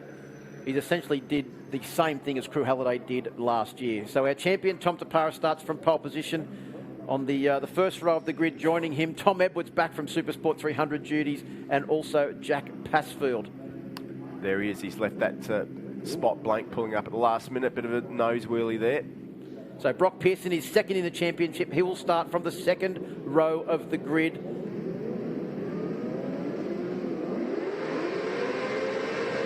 Supersport is away as we make our way off the line. A great start from Jack Passfield. Good start too from Callum Spriggs on board bike number 50. Looks like we're going to make it through turn one cleanly. Around the outside, was that... That was I was going to say, was it Brock Pearson? But no, it was Hyde, I think, on board bike number 28, Jack Hyde. Yeah, great job by Jack Hyde there to put it up. And it looks like I think it might have been Tommy Edwards just ran wide there. No, he's maintained that lead out front at the moment with Tom Taparis in third. But Jack Pastor, what a great start for him. Hasn't he come on in the last couple of meetings? Certainly his bike number 42 has been absolutely flying the last couple of rounds as they make their way through turn four. Tom Taparis' bike looked like it was moving around a little bit there. Maybe cold tyres early on in this race. There's Avalon Biddle on board bike number 51, just holding station ahead of Chris Quinn on board bike number 82. But it is Edwards that leads down into turn 6 for the first time. She's had a pretty tough weekend, Avalon Biddle, with that bike catching on fire in the pit lane earlier on in the weekend. It's put her on the back foot, but nevertheless, we know how tough she is. But back out front, have a look at the man on the 64, Tommy Edwards. He's pulling out a little bit of a lead there. I'm just going to make my debut on a 600 machine here in Australia and lead the race for the first lap. That's the way you do it when you've been overseas racing in Supersport 300 in the World Championship all year. Looks like Nick Limington and Ollie Bayliss there having a little bit of a duel on their Yamahas. Nick Limington on 27, Bayliss on 68. No surprise to see a young rider with the name Bayliss going extremely quickly on a 600 here at Sydney Motorsport Park. Yeah, a couple of good hard charges there to sit back in 5th and 6th position at the moment. So we'll see the hands are clapping as they go down Looks like Tommy Edwards' crew's pretty happy with the result so far. And there goes Jack Passfield. That was Jack Passfield's mum, I think. She was pretty happy too. Well, he's sitting in second place. He's coming under attack now from Tom Taparis, who comes down the inside. Late breaking move there from the 2019 Supersport champion, but he has run wide. And Passfield says thank you very much and takes the opportunity. But he's going to go around the outside. You can't do it there, but he's going to dive again up the inside as they head down the hill.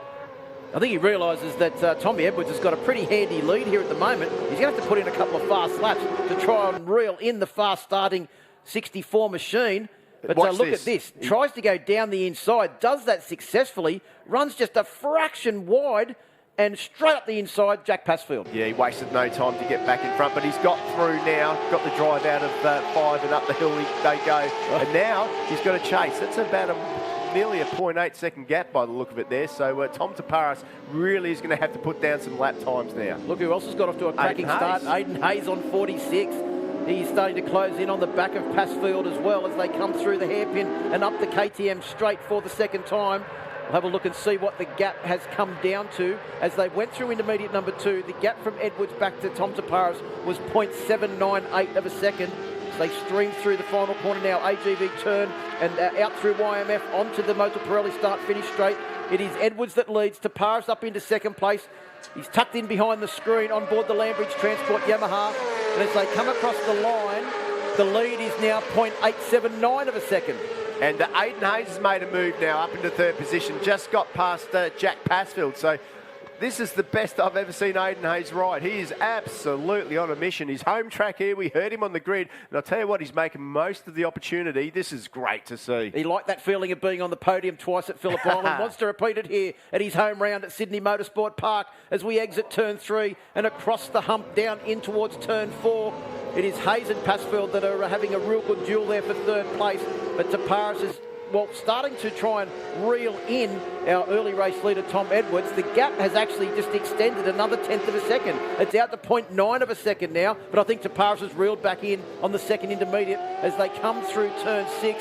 We'll get a time now. I think that may have come back down. Looks more like about half a second now. Yeah, well, the thing to remember, we said at the start of the race, we said that there is a couple of different tyre options, and you can see now Jack Passfield not giving up. There's a couple of different tyre options here, and if Tommy Edwards went with that soft, you would expect him to jump off, and the harder tyre, the Pirelli rear tyre, is obviously going to be, take a few laps to come in. 0.298 of a second now. The gap as Edwards is under all sorts of pressure from Tom Taparis, who has literally just closed that gap down in the space of 3/4 of a lap, and he is right on the tail now of the 64 machine as they come out onto the Motul Pirelli straight. Tell you what, 64 bike is not slow in a straight line. Definitely not a slow machine. I want to keep an eye on that lap record of 1:32.654 set by Jamie Stauffer.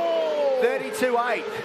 That's a pretty handy first flying lap for the number 1 machine. Oh, Tom Taparis back wheel off the ground as he gets on the brakes for the Kawasaki corner turn 2. He went in there with so much commitment. Aidan Hayes, Jack Passfield nearly have it coming together. Is that Jack Hyde on board bike number 28 as well, right there in the mix, and Ollie Bayliss as well, looking to score some good points. Yeah, Ollie Bayliss is certainly starting to make his way forward. He'll be ruining the fact that he started on the 3rd row of the grid. And Ollie Bayliss, remember, coming into this was only 10 points behind Nick Limington in the battle for 3rd place, and at the moment Nick Limington is back in 8th position.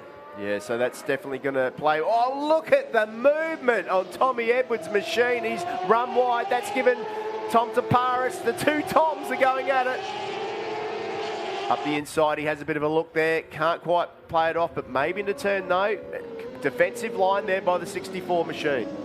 Well, pretty impressive debut from the normal Supersport 300 rider. It's a big step, isn't it, Steve Martin, from a Supersport 300 to a Supersport 600? It's a massive step, but one thing that Tommy Edwards has had all year is absolutely fierce competition, like he won't be used to this, like what's going on? Why aren't people banging into me and knocking me around, like Tom Taparis at the moment is doing the right thing. He's just sitting there.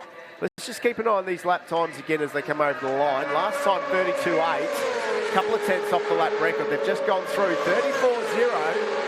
for Tommy Edwards and a 34.1 for Tom Taparis. So the lap times have dropped off a bit now. Yeah, you're wondering maybe if they've both gone for the soft tyre and they've gone hard in that first lap, and it's just up the inside. It is Ollie Bayliss, moves up into fourth position, getting the better of Aiden Hayes as they come through the Kawasaki corner, turn 2. That's an interesting battle there now with Passfield leading Bayliss, Hayes and Hyde. This is one of Bayliss's best rides. He's really making his way through the pack. He started from that 8th position. He's making nice clean moves on everyone that he passes. But once again, look at these sweeping lines out front from Tommy DeParis. He's just trying to get the drive up the hill. He's got the inside look now, but it's going to be a big overtake into here. The number 64, Tommy Edwards, is really good on the brakes. Well, you can see Tom DeParis' front end was starting to bounce up and down there on the brakes as they came in towards turn 6. He probably hasn't been under this much pressure since the race at the Bend won by Nick Limington. Yeah, absolutely. This is really good to see. It's going to be interesting to see how much Tommy Edwards puts into this, but I'll tell you what, I've just got my feeling this is a guy that's not going to give up. Head up the hill into the final complex, through KTM they go, into AGV. Nice little flip-flop there. Look at the drive that Tommy Taparis is going to get on him now. Good mid-corner speed on the left-hand side of the tyre for him there. Down the hill they go. In the slipstream goes Tommy Taparis. You would expect that the new R6 with the better slipstream would be able to go past, and he does. He pulls to the inside, dives up. Big move there. But Tom Edwards doesn't give up. He goes back around the outside. Well, that's commitment with a capital C for Tom Edwards as he just puts it in there. He knew that Tom Taparis was coming up the inside. He just carried so much corner entry speed. He's run a fraction wide. Taparis has a look up the inside. Not quite enough room to get through as the exit got a little bit. He's gone around the outside at turn 3. That's a big move from Tom Taparis there, especially as that corner gets a little bit off camber the further wider that you get. Well, there's a lesson learned. That was a big move by Tom Taparis, and that's why he's heading overseas next year. What a brilliant move. You can't do that there, but he did. That was commitment with a capital C and in bold. Well, I was thinking with a capital T, double T. The two Toms are going hammer and Toms. But look at this replay now. As you can see, Taparis sets it up around the outside. He couldn't even see where Tom Edwards was there. He just tipped the bike into the corner and got a great line. He now leads them as they come down through Suzuki into the hairpin. This battle behind, though, is Ollie Bayliss up into 3rd place. Aiden Hayes in 4th. Then it's Passfield Hyde. And who's that closing in from behind? Is that Brock Pearson on board bike number 17? Watch out for the lanky Queenslander. Yeah, Brock Pearson, boy, he's when he's on song and he's fast, he's really fast. So expect him to try and make his way through this pack with just a few laps to go. But he might have left it a little bit too late because Ollie Bayliss is riding brilliantly. But Aiden Hayes hasn't given up on this one yet. Brock Pearson's done his usual thing on the weekend. He started off slow and just built his pace up over the weekend, and he's having a great ride now on the back of this lead group. And it's Aiden Hayes has a look down the inside of Bayliss. Can he get the job done down into turns 1? He can. The bike was moving around a little bit there, but Bayliss just slots in behind him. Ollie Bayliss has actually done an endurance race here this year, Steve Martin, so he's done plenty of laps around the Sydney Motorsport Park layout. It's not as if it's a track that's new to him. I reckon Aiden Hayes would have done that race too, wouldn't he? I think so, and he's also been plenty of times here at Sydney Motorsport Park for ride days. Yep, absolutely. But it's good to see because the guys know the bikes so well at this circuit. They know the circuit, and they can just let it all out. And there's Jack Passfield. He's really hanging on. And also Pearson up the inside of Hyde as well to move up one further position, closing in on Passfield now. Really impressed with Hyde there. He's doing a great job to hang on to the back of that group. I reckon that's the first time he's been able to hang on to the calibre of the guys in front of him for a while. Yeah, he's only been racing in the championships since the Morgan Park round where he made his debut for 2019 and has been going incredibly well over the last 3 rounds. Still got Taparis leading from Edwards, but this is the real interest at the moment. It's the battle for the last place on the podium, currently being led by Aiden Hayes with Ollie Bayliss on the 68 machine right behind. So it is Hayes, Bayliss. Then it is Passfield and, Pearson. They were disputing that next position. Looked like they were level pegging as they made their way into the right-hander at the back of the KTM Pearson's straight. made another move there. He is getting through this pack rather quickly. He's on a charge, Brock Pearson. I said watch out for the lanky Queenslander. Here he comes once again. Tucks in behind the screen. He's going to get the slipstream from Ollie Bayliss, is he? No, he's just a fraction too far behind. And Passfield gets the slipstream from Pearson and goes down the inside into turn 1 on the 42 machine. Yeah, Passfield's not going to give up on this one, but Pearson needs to make these moves stick if he's got any chance of that final podium position. It's a long way to go now. with probably less than 10Ks. Really tight on the entry there, Aiden Hayes. You can see now he's gone into a little bit of defensive mode, and that's exactly what he needs to Aiden do. Hayes, massive tank slapper as he came out of turn 2 there and changed direction for turn 3. Big dive down the bottom of the hill. There it is, Jack Passfield who's gone up the inside. That is a big, big move. Does he hold it? He runs wide. Bayliss on the short line there. Over the crossover, he's back through. Well, you can sometimes get away with that running into turn 4 if you can get the combination of turn 4 and 5 right. But it was Ollie Bayliss that had all the ingredients there to maintain that 4th position. Look at Aiden Hayes though. Once again, he's just being economical with his lines. He's not leaving anything open. You watch him into here, into turn 9, Suzuki corner. He's going to enter tight. No one will be able to nip up the inside of him there, and they can't. Jack Passfield though, he's not finished yet. He wants to dive through. So Pearson looking to try and get the slipstream from Passfield as they make their way up the KTM straight now. But it is still Hayes leading from Bayliss. At the front it is Taparis still leading from Edwards. The gap is 0.6 of a second from Tom Edwards back to Tom Taparis. And still nowhere near that lap record that they went very close to on lap 2 of the race, Steve Martin. They're both circulating in the low 34s. Yeah. Taparis back into the 33s. So is Edwards at 33.9 versus a 33.8. Bayliss back into 3rd position as well as they come across the line. This is the final lap, Phil. This is where it all counts. This is where Ollie Bayliss has got to pull this one out of the hat if he can. Aiden Hayes on the inside. That was a great drive out of there. Bayliss is going to break. Look at Jack Passfield on the brakes, though. He's in a good position too. He's laying his podium claims as well as they came through Kawasaki corner turn 2. If anything, it's Bayliss has got a little bit of a lead now over Aiden Hayes. He could have timed this to perfection, Ollie Bayliss. As they drop off the hill now and down in towards turn 4, you can see the bikes really starting to move around. Passfield all over the back of Hayes. May have just got in there a little bit out of shape and had to get the bike back on track. Brock Pearson also looking to try and move forward as well. It's all about points in the championship for Brock Pearson as he tries to secure 2nd place. Well, for the man in front at the moment, well, in 3rd position anyway, Ollie Bayliss, he is riding beautifully. He's getting good drive out of the corners, which is meaning that Aiden Hayes hasn't got an answer for him at this moment. He's got to go up the inside here. He knows that they're there. Passfield's gone up the inside. He's blocked it. Great job by Bayliss. This is his now. He can get that 3rd position. Good drive out. They've really got that machine worked out. But out front, Tom Taparis looks like he's going to do it again. He's going to do it again. He's going to take the race win. Tom Edwards will come home in 2nd position. These two have put on a great performance at the front with extremely fast lap times. There's been nothing between them, but Taparis will make it another race win and gets off the weekend in style. Tom Edwards takes 2nd. The big question is, Steve Martin, who's going to be on the podium? Ollie Bayliss led them as they came out onto the Motul Pirelli straight, and he will take the podium. In 3rd place, Ollie Bayliss, and that's 5 podiums for the year now for Ollie Bayliss on board the 68 machine as Tom Taparis and Tom Edwards congratulate each other. Taparis will be joined on the podium by his good mate Ollie Bayliss. They were teammates back in the Cube Racing days, and they'll be on the podium once again together. Yeah, that was a very, very impressive race as a few of the other guys come over the line there to take their thing. But what about that from Tommy Edwards? What a ride. And also, too, with Brock Pearson's 6th position, he has secured 2nd place in the Motorsports TV Championship for 2019. So congratulations to Brock Pearson on board bike number 17, and he'll be taking home a very nice trophy at the Night of Champions tonight. What a great result for Brock Pearson, and what a way to do it. You've got to think that that would have been playing on his mind as well. So Tom Taparis takes the win by 0.0753 of a second over Tom Edwards. Ollie Bayliss on the podium in 3rd place on board bike number 68. Aiden Hayes just misses out by a 10th of a second in 4th. Jack Passfield, a great ride from the rider on board bike number 42 in 5th. Brock Pearson, 2nd place in the Motorsports TV Championship with that 6th position. Jack Hyde in 7th, a great ride from him too. Nick Limington in 8th, Callum Spriggs in 9th, and Reece Belling rounds out the top 10.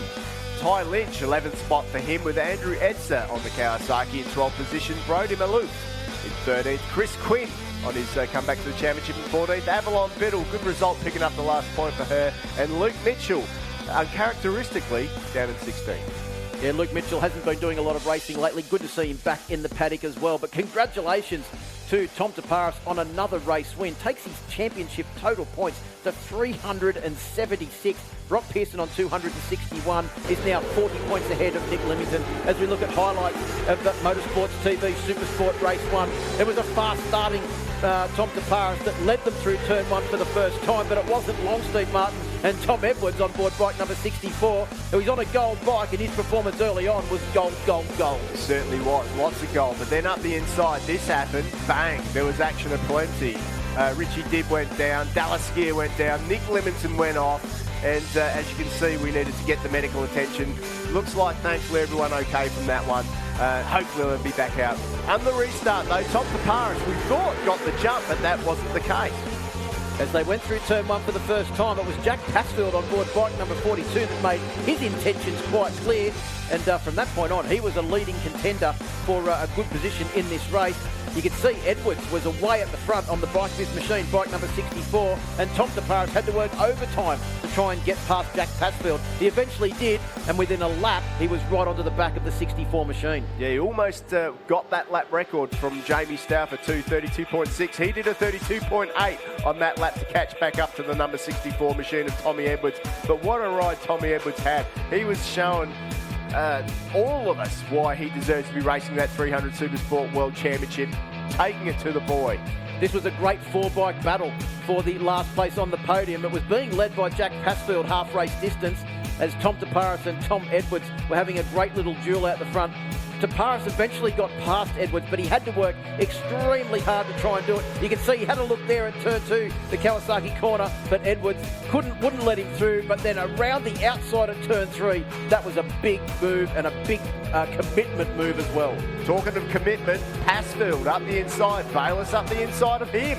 It was going on for left, right and gold. But Tom Paparis did what he did best, and he took that checkered flag and another win, Phil. Yeah, by 0.73 of a second. But it was Ollie Bayless that will join him on the podium after a great battle with Ollie Aidan Hayes, Jack Passfield and Brock Pearson. The top 3 are down on the podium. Let's go down there with Emma. Ollie Bayless, congratulations. I know you wanted that win, but hey, that's a good podium for your 2019 season. What up? Yeah, no, that was a real hard race, especially starting from 8th. I mean, I didn't qualify where I wanted, but I'm happy to get 3rd, and hopefully next race I can race with these boys. Well done. Good luck for the next one. Tommy Edwards, congratulations. Putting the pressure on Tommy like we've never seen before. Great racing. Yeah, thanks. It was really good. I pushed really hard in the start. I knew Tom would stay on the back of me because he's just a great rider, but tried to break the others a little bit. And yeah, he ended up passing me, and then he just had his bike set up so well through the second sector, and he was so fast. He just pulled a little bit of a gap, just enough so I wasn't close enough to put a move on him, but had a little bit of tyre wear at the end of the race, so we can work on that for this afternoon and come back and try and give Tom another run for his money. Enjoy the next one. Thanks. And Tom Paparis, congratulations, well done. Why not make it 14 wins to finish off the season? Thank you, Emma. Yeah, great race then with Tommy. Obviously, we weren't expecting the restart after lap 1, but anyway, another heat cycle in our tyres. We had even less grip. Tommy got away very well at the start, and I was behind Jack, and then by the time I got past Jack, I just slowly worked onto the back of Tommy and made a pass, and just sort of, by then our tyres were gone, so we were good on the old tyre. That's what we knew yesterday, and in the end we got a win. So stoked to get another victory, one more to go for the rest of the season, and looks like it's going to be a wet one, so something different again. That'll make it interesting. Enjoy. Thanks, Tommy. Thank you, Emma. Cheers. Well, congratulations to Tom Paparis, Tom Edwards and also Ollie Bayless, our top 3 in Motorsports TV, race number 1. But Steve Martin, it's now about to get very serious championship-wise, because we're about to go Supersport 300 racing, and Max Stauffer now holds an 11-point lead over Senna Agius coming into this race. He came into this round with a 16-point championship lead. Senna Agius took the win yesterday, and Max Stauffer had to battle extremely hard for second place. Yes, certainly the champion that wins this championship today is going to be very well deserved. Did you know that those two guys have been racing together since they were 7? So they know each other's lines inside and out, from dirt tracking to road racing. It's a pretty iconic story, and it's a story that happens so many times in motorsport. But boy, there's more than that. We've got a massive field of riders out there that can take this one out, Phil. Seth Crump, he's struggling a little bit this weekend, but I'll tell you what, keep an eye on him, because if he gets it right, he's a definite contender. He really knows how to dive up the inside. Let's not forget Laura Brown. Last time out at Phillip Island, she was sensational. There is your front row. Hunter Ford, another one there on the number 20 machine. He's an absolute weapon around this circuit. He knows how to dive bomb into the corners, and he's really got nothing to lose. But it is Max Stauffer probably with a little bit of pressure on his shoulders at the moment. Just see there, one of the bikes, not sure which one. That's like Ben Laura, Baker, no, is it? it's Laura Brown, I think. No, I think Laura Brown's further back. That could be Benny Baker. Do you think? Or well, it's definitely one of the WNR machines. yeah, maybe it is. That could be a ponytail hanging out the back there. Coming off the grid. So Yes. I'm not sure what the problem is there. It looks like heading back down to the... Maybe they can take off from the pit lane. If that's the case, whichever of the WNR bikes it is, they'll have to start from the back of the grid when they head off on their warm-up lap. So off on the final opportunity to warm the tyres up before we go racing. And keep your eye on Ryan Smith, especially after that R3 Cup race this morning. Yeah. Ryan Smith was on fire. He's qualified a fair way back in the field. But, well, after what we saw this morning, I wouldn't be surprised to see him up there and battling for the race win as well. And all it means is that's another contender that Max Stauffer has to deal with. Yeah, not the ideal weekend for Ryan Smith to come good according to Max Stauffer, but I tell you what, we love it because I don't know a lot about him. I don't know how much you know about him, but I tell you what, he's certainly come on strong here this weekend. And, boy, he's going to be a contender in this one, but he's got a lot of traffic to work his way through. Well, he'll be starting from 11th place on the grid. There's Laura Brown out there in the mid-pack, so I'd say it must have been Benny Baker. Yeah, that's unfortunate for him in the WNR machines. They're always beautifully prepared. Must have been something, who knows what it could have been to get him off the grid there. Well, Ben Baker was 8th in yesterday afternoon's first race. So as we mentioned, that race win taken by Senna Adjus by 1.1 seconds over Max Stauffer and Hunter Ford. Yeah, so Max Stauffer definitely with a lot of work to do here, but of course he does have that lead in the championship, but 11 points can get eaten up pretty easily.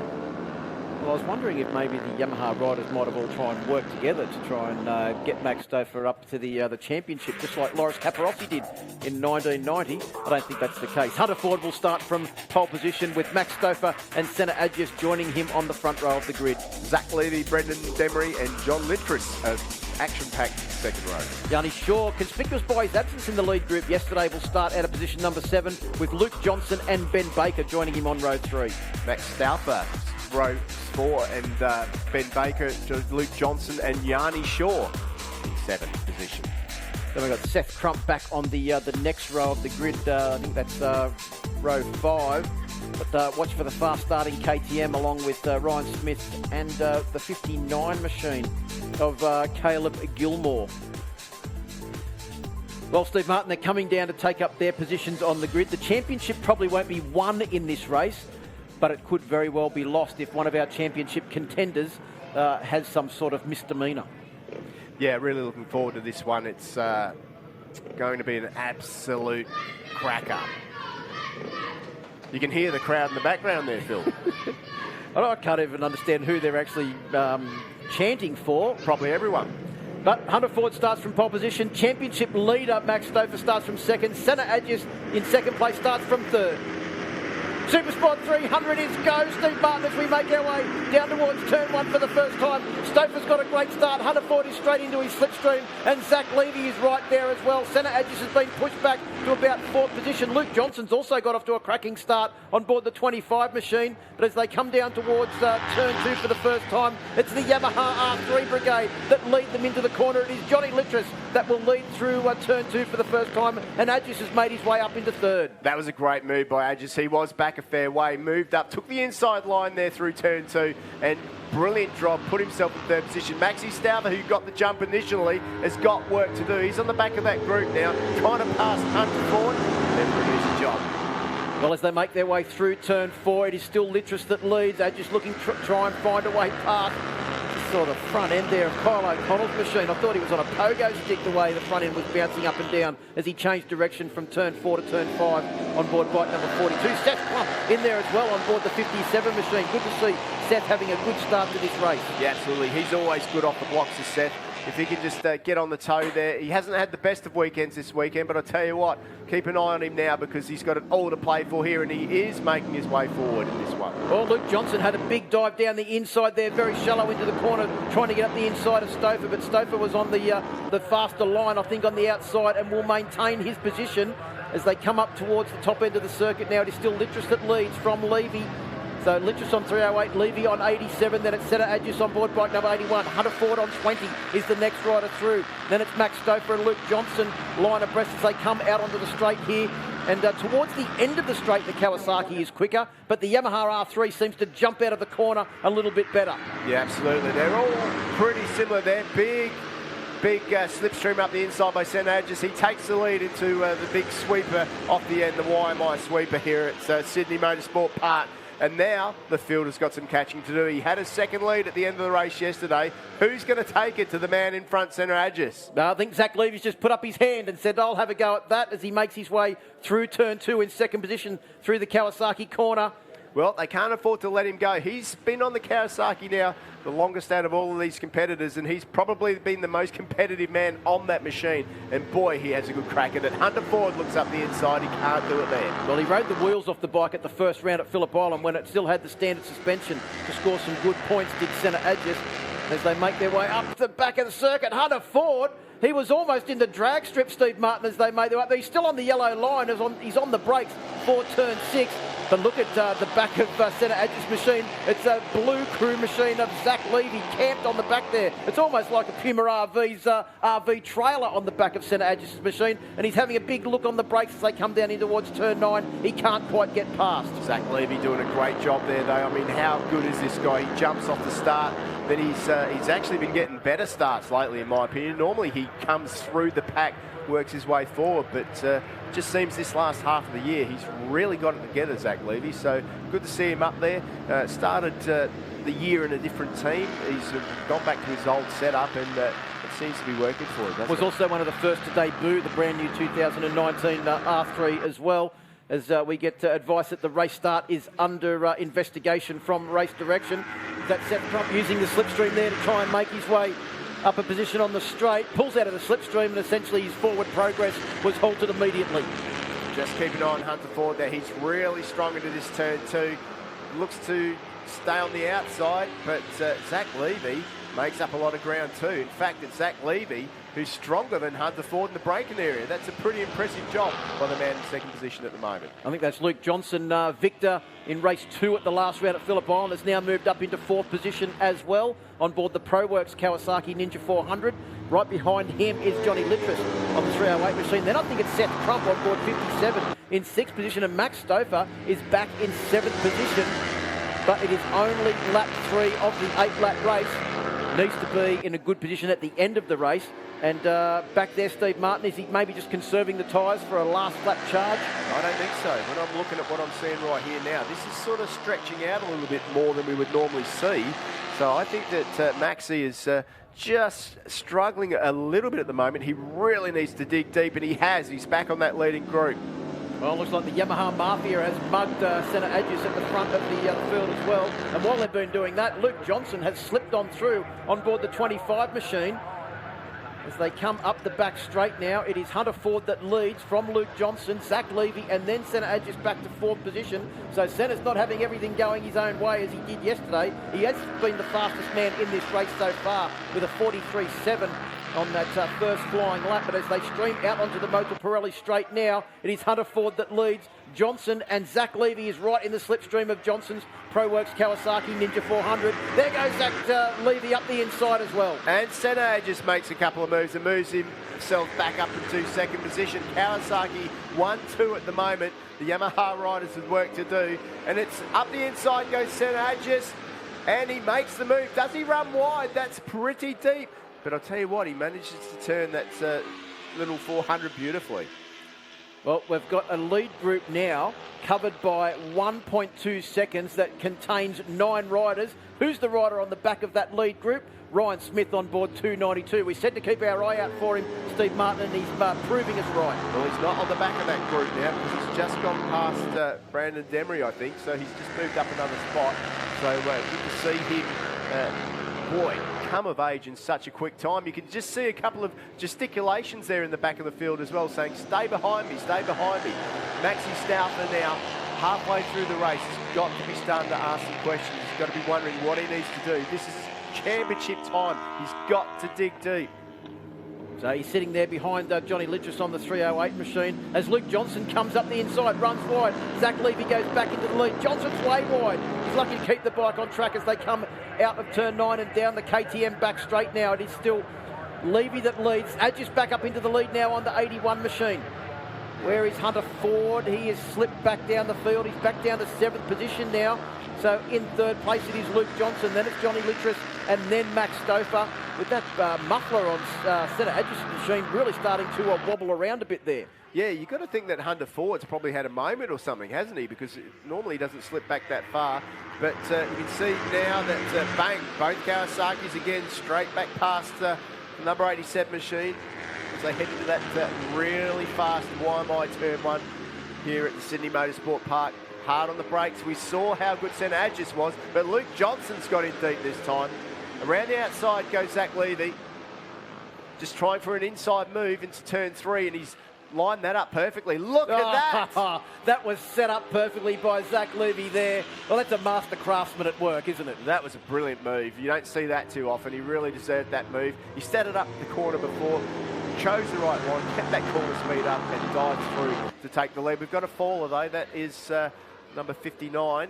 That's Caleb Gilmore. Yeah, Caleb Gilmore, who's gone down. The Kiwi coming over to do the series here this weekend. So it is now Zach Levy from Luke Johnson, centre Adjus. Maxi Stauffer has moved up into 4th position, and if they finished in this order, that's going to minimise the damage to Max Stauffer's championship lead. So Max Stauffer will be hoping that all of those riders can stay ahead and he can stay right on the back of centre Adjus as he goes up the inside. Maxi Stauffer, oh, that was a big lead, a big move there down into the hairpin at turn 9. And how much confidence has he got in the front end of that bike? Well, he's got the championship in his mind. He's thinking, if I'm going to fall off now and take anybody with me, it's going to be him. So that's what he's thinking right there. He's got to make the moves. That was a brilliant move there.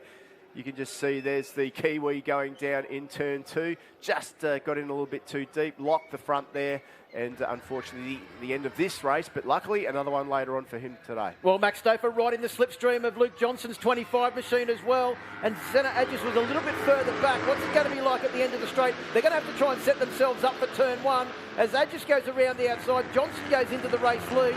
Max Stauffer drops back to a 4th position. So it's pretty much the same situation for those two riders as they were as they came onto the straight. But the riders in front have changed around with Johnson now leading over Zach Levy. Right behind Max Stauffer in 4th position is Hunter Ford. Then it's Johnny Littress. And then I think it might be still Seth Crump, who's really punching away in this lead group as well, doing a great job on board the sole KTM in the field. Well, there's your championship there in 3rd and 4th of this race. These two guys are battling it out neck and neck for this championship, and it's on for young and old. Well, mostly young in this class. Yeah, there's not too many old in this class. Well, Zach Levy's the elder statesman, and he's doing a pretty good job out there. And he's not all that old. As Luke Johnson goes back into the lead, Adjus still there in 3rd position. Hunter Ford is now closing in as well. The top 5 have just made a small break over Seth Crump, who leads Brendan Demery and Ryan Smith as well. Down into Suzuki corner, turn 9, it is Johnson that leads.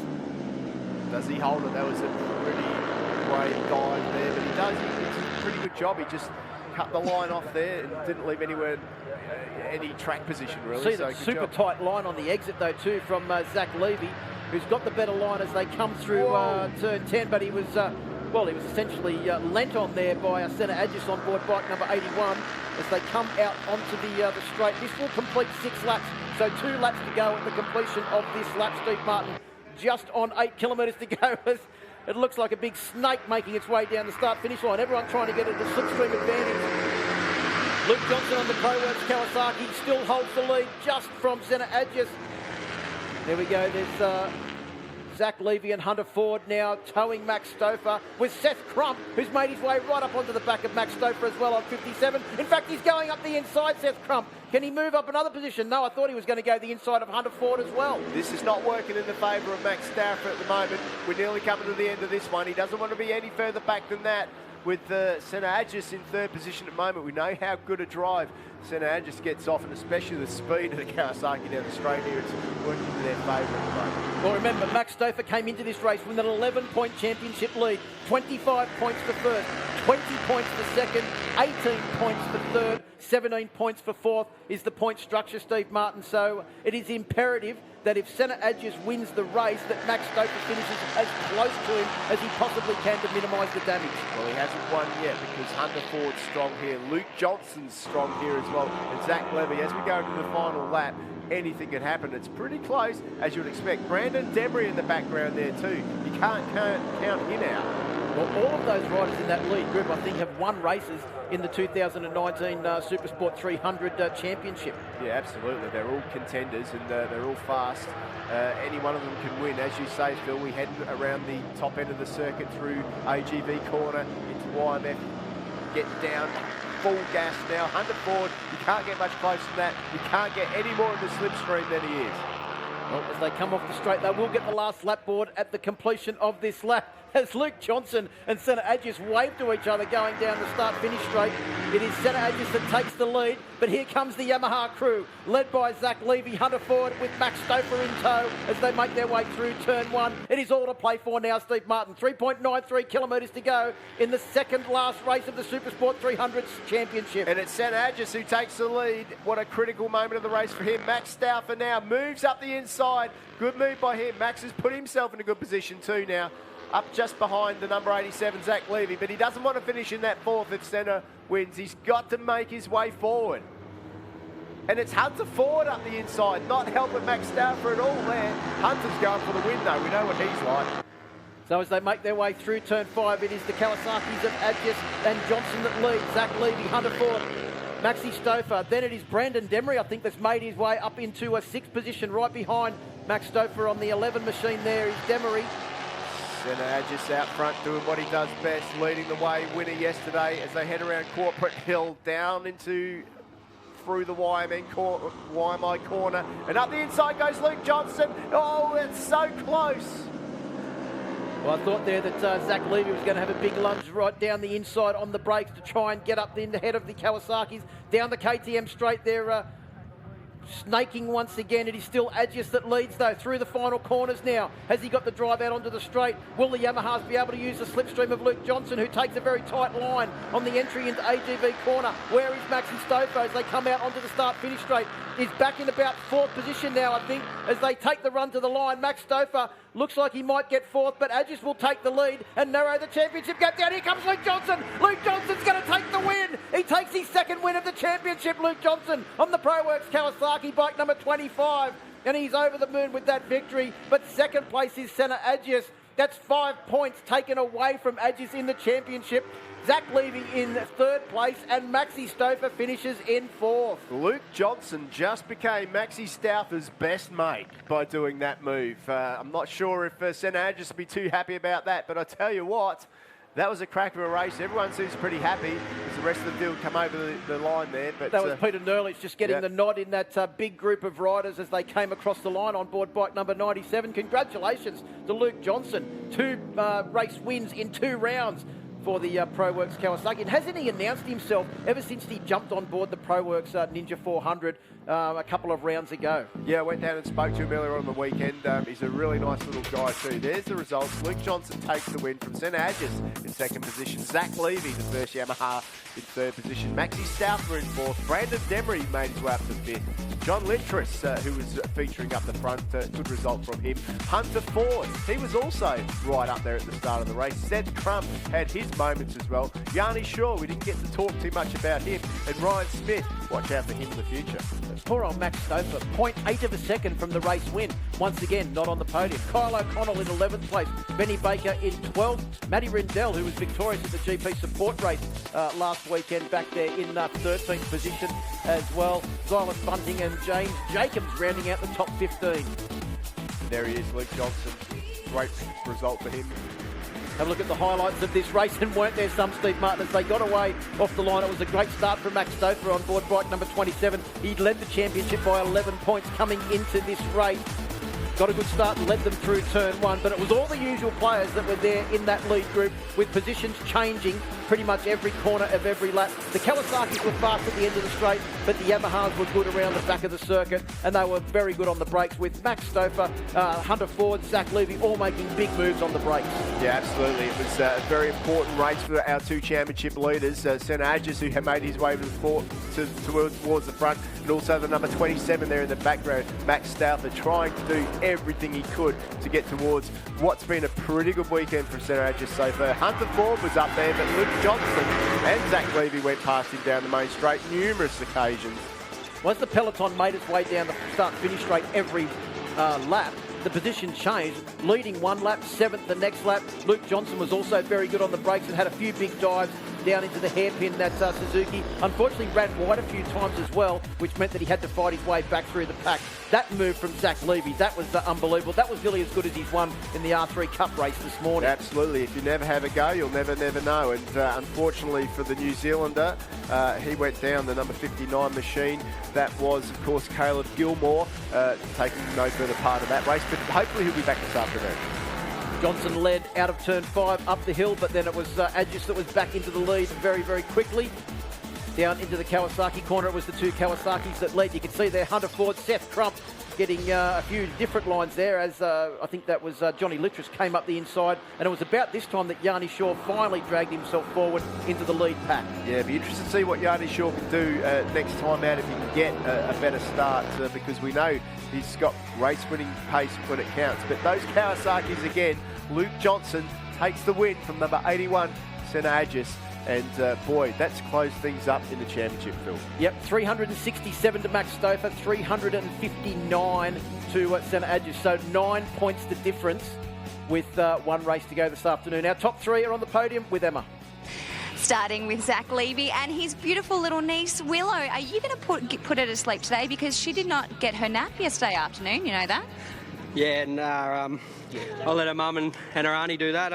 You've got some races to win, but well done on the podium, mate. I'll just take it while she smiles. But, yeah, you know, that was a tough race. And, you know, I just can't pass the Kawasaki's down the straight. It's nearly impossible. But, you know, I've got the corner speed on them. But as you all would have seen, there was a fair bit of swerving going on, which, you know, probably shouldn't be happening where it's happening. But we'll see what happens of it. Good luck for the next one. Bye, Willow. Bye. Big wave to the camera. Well done, Zach Levy in second position. Senna Agis. Much points need for that championship. Yeah, it would have been good to win that one, but I pushed hard and, yeah, happy to get second and see what we can do this afternoon. Good luck for the next one. And in first position, Luke Johnston. Another win for you. 2 rounds. Well done. Yeah, thanks, Emma. We finally got the bike on a dime around corners, and I can't thank Rob from Wellsprung and ProWorks, Moto Garage and Link International. Great work, ladies and gentlemen. Your top 3 for the Yamaha Supersport 300. Well, congratulations to Luke Johnson, as you heard there, his second race win in 2 rounds of the championship. Do you reckon he's happy about that, Steve Martin? Oh, absolutely, mate. And why wouldn't you be? I mean, he's announced himself. I'm Luke Johnson, I ride for ProWorks team, and next year I want to win the championship. Well, a short break. Kawasaki Superbike coming up next. The championship is on the line.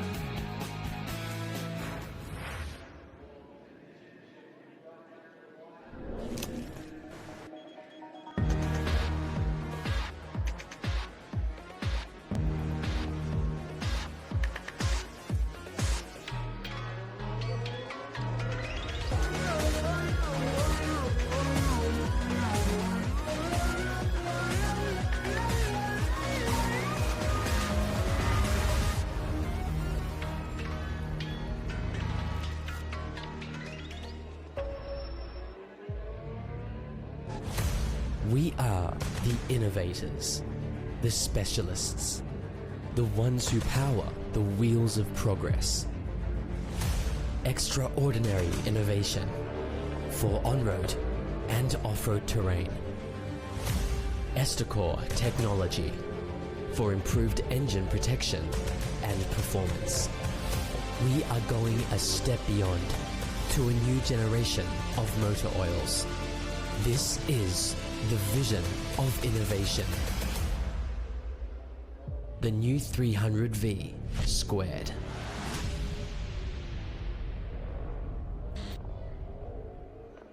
Get ready! Supercross is going big! The Australian Australian Supercross Championship Round 3, presented by Yamaha, will launch into Wynn Stadium, Wollongong, Saturday night, November 9.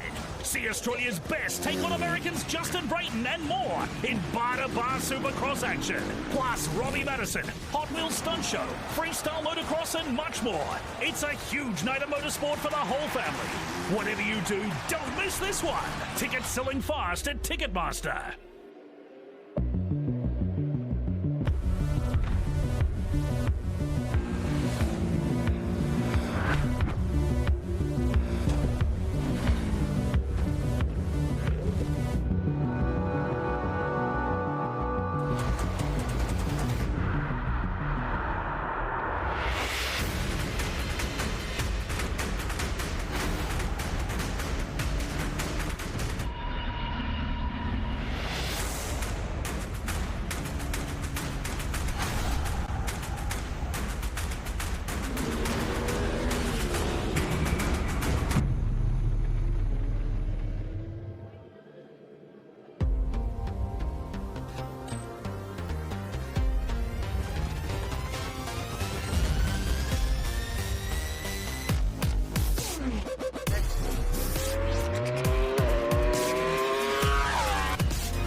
Welcome to the streets.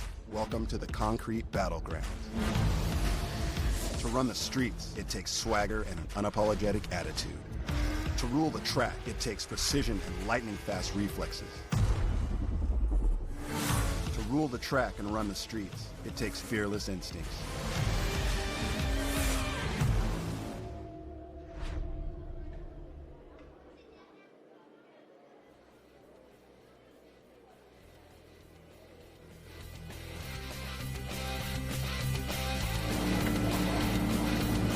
Welcome back to Sydney Motorsport Park. It is round 7, the final stop for the Motul Pirelli Australian Superbike Championship, and we are just about to get into race number 1 for the Kawasaki Superbikes. Now, if you're just joining us, I'll fill you in a little bit. It has come down to the wire. There are actually 4 contenders in the fight for that championship. 25 points separate the top 5. There's only 3 points separating first and second. How good is that? This is going to be a belter. And the guy sitting on pole position, very unexpected, but well done to you, Daniel Falzon. Sorry, I didn't mean it like that, but I mean, your last pole position was 2017 Darwin, am I right? Great work. Yeah, you are right. It's great to be up here. I'm really happy for Yamaha and the boys on my side of the garage. They've put in so much effort this year to give them something a little bit back. It's not a race win, but a pole position's pretty good. It shows we have pace, and really looking forward to taking off here and having a straight line of sight to turn 1. You do really deserve it. I think a few of the boys behind you are a little bit mad because you stole that 1 point that they might need for that championship, Daniel. Yeah, I sure did. And actually, I think it helps my teammate a little bit. Takes 1 point away from Troy. Nevertheless, I'm in here for myself, not in here for anyone else. I'm going out there, do my best, and see what we can come up with. Best of luck. Thanks, Em. There you go, Daniel Falzon. Yeah, so he hasn't had a podium this year, but lots of 4th, lots of 5th, so great to see him on pole. Lots of stretching going on for the reigning champion and the guy that's leading this championship. Lots of pressure on for these guys. They're getting really focused, so I'll hang back and I'll sense the vibe and see who wants to have a little bit of a chat to me. He's just getting prepped. See if he does want to chat. Troy, just quickly, do you want to have a quick word? You're in the zone. Quick one, quick chat. How'd you wake up early this morning? Because we had a really good interview yesterday, and you felt really pumped, really in the zone, and really right for this weekend. Yeah, everything's going really well. Where the number 1 goal up until the race was to be on the front row. We're really ecstatic about that, and I'm really surprised with the results. Now it's really hot. As always, we're worried about tyres and stuff like that, but we've done the best thing we can do, and that's to be on the front row. And from now, we've got 7 or 8 guys that really want to win the last race of the year, and I'm excited. I feel good on the bike, and yeah, it's fun to be in this situation again. But like I said yesterday, sometimes you just want to celebrate whatever happens. It gets a little bit stressful, but enjoying it so far. We're excited too. Good luck. Go get him, Troy. Sorry, Em, I just pushed you out of the way there. Looking gorgeous as always. Come on down the grid. We'll keep walking down. We chatted to Daniel Felson, who's on pole position. Let's chat to his teammate, because he looks fine. He looks like he wants to chat, smiling away. Crew Halliday sitting in third position. You looked really disappointed with starting in third, but you know what? Your other contenders are a bit further down. Yeah, it's, I think everyone gets disappointed when they don't get on pole, but we're all competitive. We want that top spot, but today's a new day. Not sure about outright pace, so it's going to be pretty tricky. We all know there's going to be tyre drop off, but just going to be see who can manage it the best and bring it home, the fastest. But it's going to be interesting. Go get him, Crew. Thank you. Best of luck to Crew Halliday. He knows his track very well. Back up to the boys for a moment. Well, before race number 1 for the Kawasaki Superbike class, it's time for the Australian National Anthem.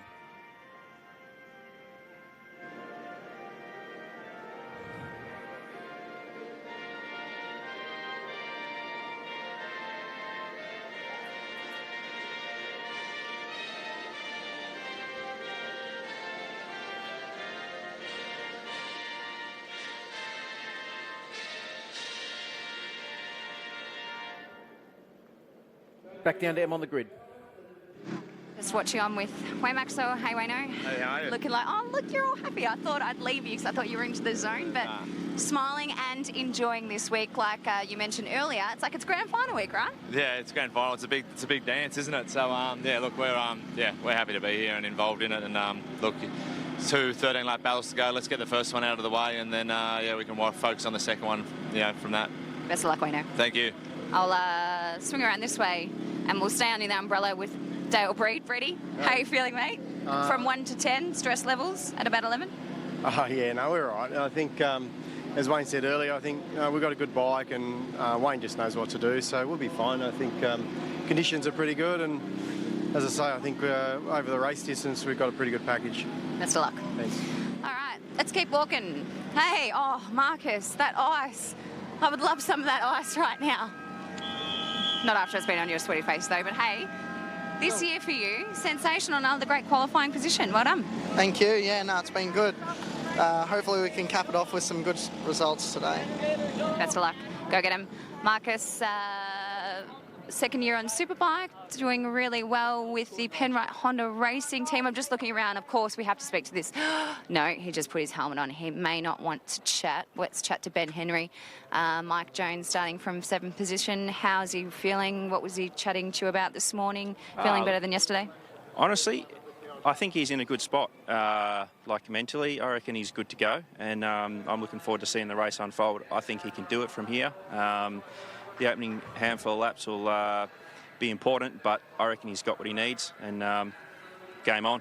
Good luck. Thank you. We're going to try and get one more. Why not? Until we get pulled off this grid, we're going to keep walking.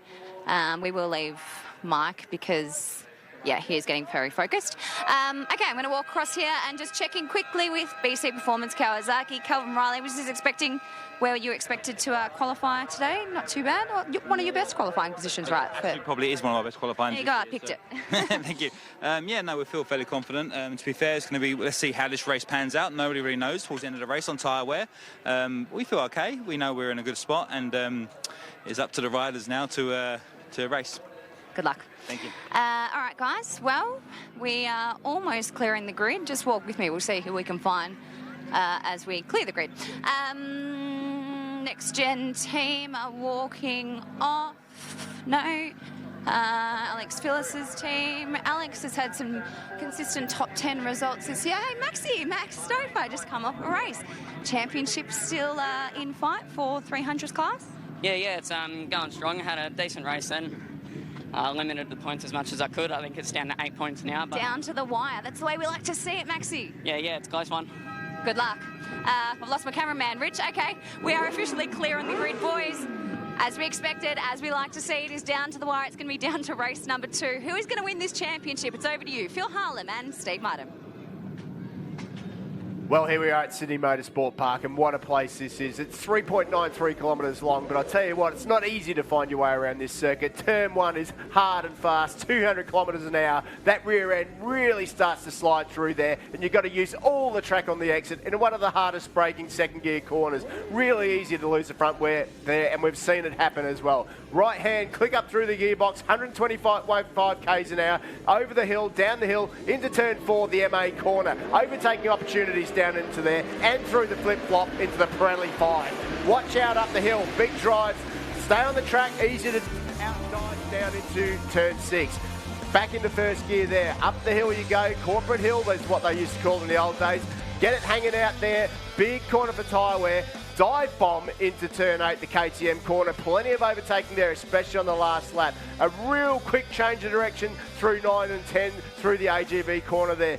Plenty of different lines through 10. It's tight, wide, whatever you like, but the important thing is to get out of that turn 11 as hard as you can and down behind the bubble, because on these superbikes, it's very hard to slipstream past the line. So you really want to get that right. You want to lead out of the last corner here at Sydney Motorsport Park. What a track it is, Phil. We are in for a cracker. Well, we are, Steve Martin, because the championship challengers haven't had it all their own way in qualifying. It was Daniel Falzon that was the fastest man. Troy Herfoss desperately wanted the point. He came up just a fraction short. He'll start out a second, and Crew Halliday still in the mix in third. Yeah, great result for him. Wayne Maxwell right where he needs to be, with Mark Kyoto in 5th position, and Brian Starring. He'll be dangerous. 6th in the championship, still not out of the equation mathematically. Mike Jones, championship contender, will start out at 7th. Josh Waters still in the mix as well in 8th, and Glenn Allerton on that brand new BMW S1000RR in 9th. What a result Matty Walters had last time out. Damon Rees is on fire here this weekend. Jamie Stauffer has got that Ducati firing up. Yeah, he certainly has. Another great debut for the new motorcycle. Arthur Cece's in 13th, back there on the next row of the grid. And also, too, look out for Arthur Cece's off the start. Benny Burke, another one to watch out for in the BC Performance team. Brendan McIntyre and Sloane Frost over the ocean, over the pond from New Zealand. Back on the fifth row of the grid, Dominic De Leon, Matt Tooley all the way up from Victoria, and Heath Griffin on board a Suzuki this year. Massive field of superbikes. Good to see Nathan Spiteri and Michael Edwards both out there rounding out our massive field. Well, coming down to the grid, Steve Martin, this is, as far as I'm concerned, too close to call. The championship should go down to the last race this afternoon. Let's just recap. Troy Herfoss leads the championship by 3 points from Wayne Maxwell, and 1.5 points further back is Mike Jones. The top 3 covered by 4.5 points. They will start from the 1st, 2nd and 3rd rows of the grid. Hang on to your hat, ladies and gentlemen. It is about to get very, very exciting. Superbikes are go. Great start from Daniel Falzon from the front row of the grid, and Wayne Maxwell has got a cracking start as well as the X-Star Suzuki blasts around the outside and into the lead as they make their way through turn 1 for the first time and down towards turn 2. A good start also for Mike Jones, who's up into about 5th position, and Daniel Falzon sits there in 2nd. Where's Crew Halliday? He's back to about 7th place. Brian Starring's had his best start of the year, 2 in 4th place there, and puts himself in a really good position. Troy Herfoss, but where's the booming Ducati? Where is the man Mike Jones? He's got some work to do. Didn't get the best of starts, but he's made his way right back past now Mark Kyoto, and he sits up there in about 5th position. So the contenders there, Mike Jones already dives up the inside. Jamie Stauffer off to a good start on board the Boost Mobile. McMartin prepared Ducati V4 as well, but it is Maxwell that leads from Falzon, Herfoss and Jones. Our top 3 in the championship are in the top 4 in this race, but watch out for Brian Starring. That is the unknown factor, all back end of the Kawasaki, already starting to move around a bit.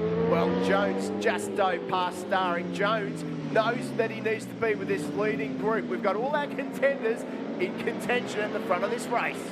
Just looking back through the field, Josh Waters a little bit further back than he would have liked. He's sitting back behind Jamie Stauffer on board the 21 machine, the second of the Team Suzuki X-Star Australia machines. So it is Maxwell, Falzon, Herfoss, Jones, Starring, Halliday, Kyoto, and Matty Walters off to a good start on board the Rover Coaches Kawasaki Connection Repsol Kawasaki ZX10.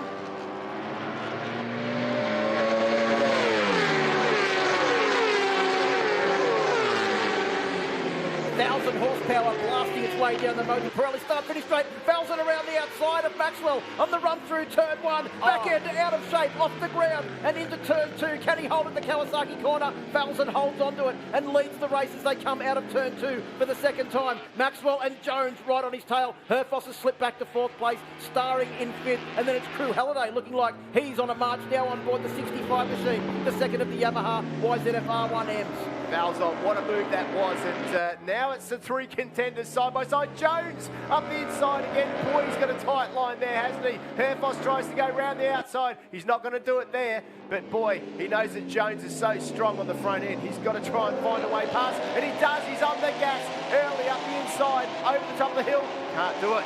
Well, we saw in Friday practice that Jones takes a completely different line out of turn 4, and he set up that manoeuvre on Troy Herfoss there as Maxwell tries to have a look down the inside. There was no way through for Maxwell. There was also no way through for Jones as they come down through the KTM corner and out onto the back straight now. It is Falzon that still leads, but Jones is looking increasingly anxious to try and find his way past the number 47 Team X-Star Australia Suzuki GSX R1000. Well, these guys are already riding like it's the last lap, Phil. This thing is going to heat up in a few laps' time, I can tell you that. But it is Falzon out front at the moment. It's got a little bit of a gap on the number 47. But look at Jones as he comes down the track. Use that Ducati carry, has to back off. Wayne Maxwell, too strong on the brakes. He can't do it there.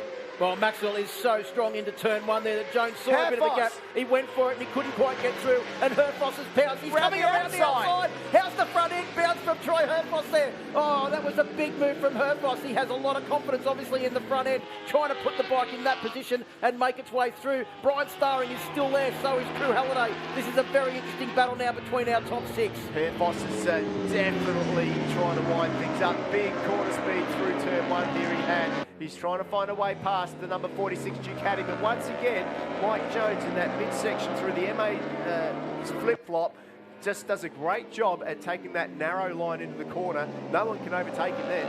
Fastest man on the first flying lap, Crew Halliday with a 1:30.626. In fact, it was only Maxwell and Herfoss, is it, in the top 5 riders that weren't in the 30s on that first flying lap. Well, I'll tell you what, keep an eye on Crew Halliday because he knows how to win on a superbike around here. He's done it plenty of times before. This is his home track. This is where he learned how to ride. Crew Halliday might be at the back of the pack at the moment, but I've got a feeling that things are going to change later on in this race. It was also the scene of his first ever win on a superbike too, Steve Martin, so certainly knows how to get a superbike round here fast. The only thing is he's got a whole lot of other riders that know how to get a superbike round here fast as well. Matt Walters has moved up 1 position now into 7th place, getting ahead of Mark Kyoto as the riders blast down the start finish straight. Maxwell up the inside. That's what we said last time. He's got so much confidence into turn 1 and he takes the lead on board this Team X-Star Suzuki GSX R1000. Here comes Jones as well, trying to find his way up the inside of Falzon, but Falzon late on the brakes. He's had a smile on his face all weekend, and he is riding the best that he has all year, Daniel Falzon. Brian Starring with a nice move there too, just kept that mid-corner speed up. Him and Crew Halliday having a bit of a ding-dong tassel there. You can just see here, up the inside he goes, and out breaks the number 25, Daniel Falzon, as easy as you like. Well, it looks easy in slow motion, but I can assure you that that's a pretty big move into turn 1 here, over 200 kilometres an hour. So Jones is up into 2nd place now as they make their way up to the YMF corner. Falzon back into 3rd. Herfoss still sitting there in 4th. Herfoss is going to be desperate now to try and get past. Here's the manoeuvre into MA corner, turn 4. Jones down the inside. That was what we said. He was able to keep such a tight line there in Friday practice, and he used it to absolute perfection there to take up the running in 2nd position. Herfoss has passed. Herfoss has passed Falzon now and up into 3rd place. And Brian Starring and Crew Halliday are still well and truly in the mix for this race win. Well, they certainly are, but Crew Halliday probably the man at the moment that needs to get a bit of a move on to catch up to these front 3. He's probably the next guy in the championship that's got a chance of winning here today. So it's all or nothing for Crew Halliday today. He can't afford to let those front bunch get away. Well, of that top 6 riders, Steve Martin, the only rider that has a different equation is Brian Starring on board the Dunlops. No one knows how they're going to last. No one knows how the Pirellis are going to last either, because track conditions slightly cooler than what they have been all weekend at the moment for race 1. But it's still Maxwell that leads into Kawasaki corner from Jones and Herfoss. Our top 3 in the championship are our top 3 in the race, as Crew Halliday has a big look up the inside of Brian Starring. Couldn't find a way through and couldn't do the around the outside manoeuvre into turn 3. either. No, he nearly went up the inside though, so close. Just shows you what he's trying to do, because he can see now that front three group of three is starting to break away. But Herfoss is caught right up now onto the back of Mike Jones, which has got to give him a little bit of confidence. Finding a way past, though, a little bit more difficult a situation, because that Ducati V-twin, remember, Mike not racing the V4 yet. He's on the final edition 1300cc thereabouts machine. It's got plenty of grunt off of these corners. And up the inside he goes, Mike Jones. What a move into turn 9. What a brilliant move by Mike Jones. Falzon is down at turn 9. That's the KTM corner. Falzon puts his hands in the air. He can't believe what's happened. What's that done is it's moved Brian Starring and Crew Halliday up another further position, but it's also Jones now in the lead on 46. The Desmo Sport Ducati Panigale 1299 final edition. What can the Team Suzuki X-Star Australia rider and the Penrite Honda rider do to try and reel the fast-starting Jones back in? Well, correct me if I'm wrong, Phil, but any one of these top riders we're looking at now back to Starring can win the championship here today. They've all got a mathematical chance. Well, Brian Starring in 6th place is still a mathematical calculation. The only thing that's probably happened is that Josh Waters back in 11th place is probably not going to factor in the championship equation any longer. Mike Jones is just so strong on the front of that Ducati, and Herfoss now is looking for a way through on Wayne Maxwell. But Jones has got so much trust in his front Pirelli. He really is able just to dive up the inside of these guys and still maintain that tight line. The team look like they've worked really hard on suspension setup and front end feel. And front end feel is what you need at this circuit to go fast. Well, you have a look at the guys that are working on these bikes. Sean Clark on the Penrite Honda, Phil Tayton on board the Team Suzuki X-Star Australia machine, and Paul Free turning the spanners on the Desmo Sport Ducati. 3 gurus of tuning here in Australia, and all of their riders are in a close battle for the championship. Remember, Jones in 3rd place wins this race, Steve, and he takes the championship lead regardless of where Maxwell and Herfoss finish. That's the way it is. That's how close it is at the front in this one. And this is just the precursor. This is pretty exciting stuff. But this is the precursor for later on this afternoon. What a day of motorsport we're in for here at Sydney Motorsport Park today. So Jones leads, Maxwell 2nd, Herfoss 3rd. Back in 4th place now is still Brian Starring on board the BC Performance Kawasaki ZX-10RR, then Crew Halliday on the Yamaha Racing Team YZF R1M. But Jones just stretches the lead with the straight line speed of the Panigale 1299 final edition. But Maxwell closes it back up as they run through turn 1. That's where he seems to have a whole lot of confidence. Does Wayne Maxwell. All the bikes looking relatively composed down into Kawasaki corner, considering just how hard they are on the brakes there. Well, I tell you what, you would not want to be on the back of one of those machines heading into that corner at the speed that those guys are going, because although it looks relatively smooth on TV, it would be breathtakingly fast out there on track. Down into the MA corner, Maxwell closes up a fraction again. We are just past half race distance. We have got 6 laps. Well, actually, we're just coming up to half race distance now. Halfway round this lap, 6.5 laps down, 6.5 laps to go of the 3.93 kilometre version of Sydney Motorsport Park. And there is nothing between our championship front runners and Brian Starring. Keep an eye out for him. Yep. He is closing in. He is. Brian Starring is on a bit of a move at the moment. He's on the Dunlop shod Kawasaki ZX RR. And he is definitely closing that gap up to the front. In fact, last time round, he was the only one in the 30s, 30.9, everyone else 31 flat. Pretty impressive lap times out there at the moment. Well, and Brian Starring doesn't really care about what's happening in the championship either. He's only worried about himself, so he's not going to be taking any prisoners as if he can get in amongst this top 3 and battle for the race win. Well, yeah, as you say, the number 67, all he cares about is win, win, win. And he's in with the best opportunity he's had in a long, long time. Tear off, man. Time to get serious for the number 1 machine. And I'm sure he wants to keep that number 1 next year. It certainly does. Be the first person to go back-to-back for Australian Superbike Championships for quite a while too. As they come down in towards turn 2, back wheel of Maxwell's machine. Just starting to lift up there as he got hard on the brakes. Really applied the Brembo calipers on the front end of that Suzuki.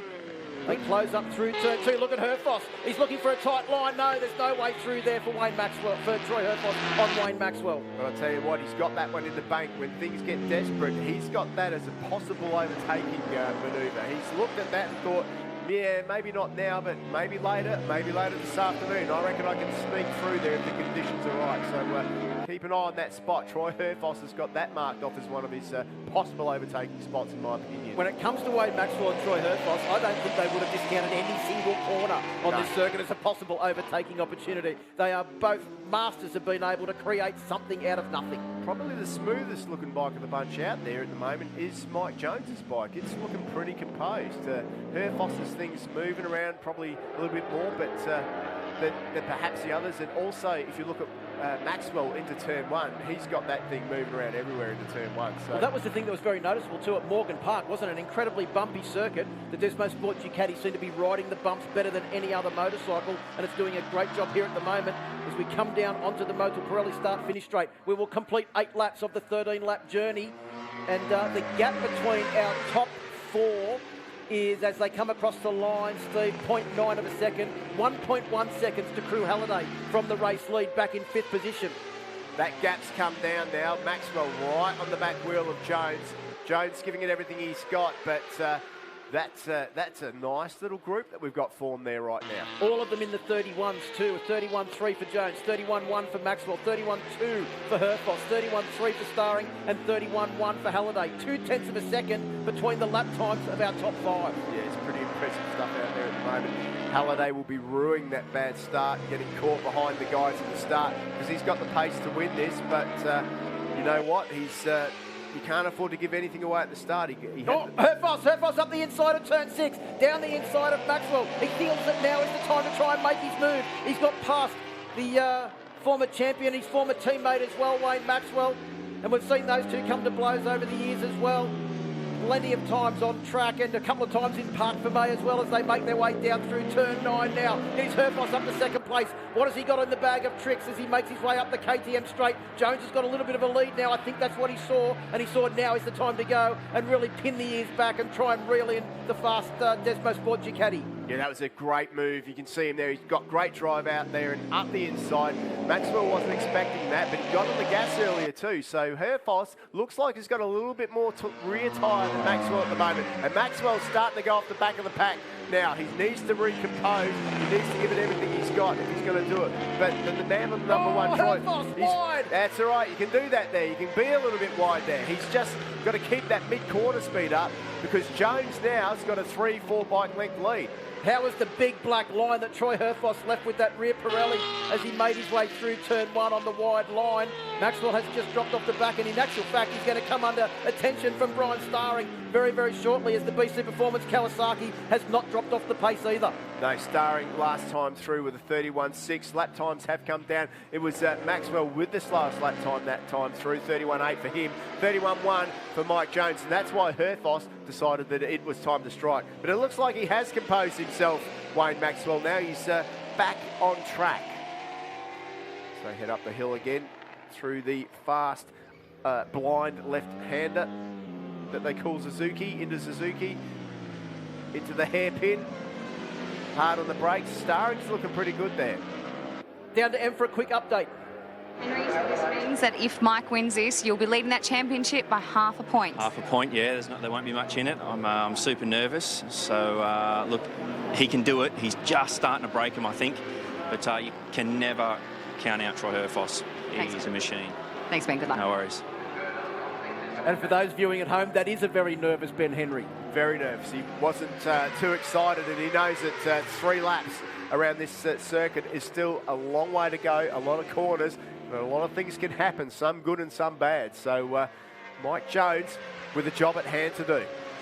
10 laps down, 3 laps to go as they make their way through Kawasaki corner turn 2. I think we are down to a 2-horse race now because Maxwell is coming under increasing pressure from Starring and Crew Halliday for 3rd position, but the top 2 have really broken away. It is Jones that leads by 0.7 of a second over Troy Herfoss, but as Ben Henry said, do not discount the reigning champion because he is, if there is one thing that all of these riders have got on their side, it is absolute incredible levels of fitness. Yeah, it looks like Maxwell's run out of rear grip. He's definitely doesn't have the speed or the pace. You can see there now Starring trying to find a way through, and Crew Halliday, he can't get any closer than that. He needs to try and dive up the inside, but once again Brian just gets that great drive and he needs to try and find a way past Maxwell. But I think it's all over for that group that group right there as far as the race win. This is for the last spot on the podium, but as far as the championship's concerned, Maxwell needs that third place.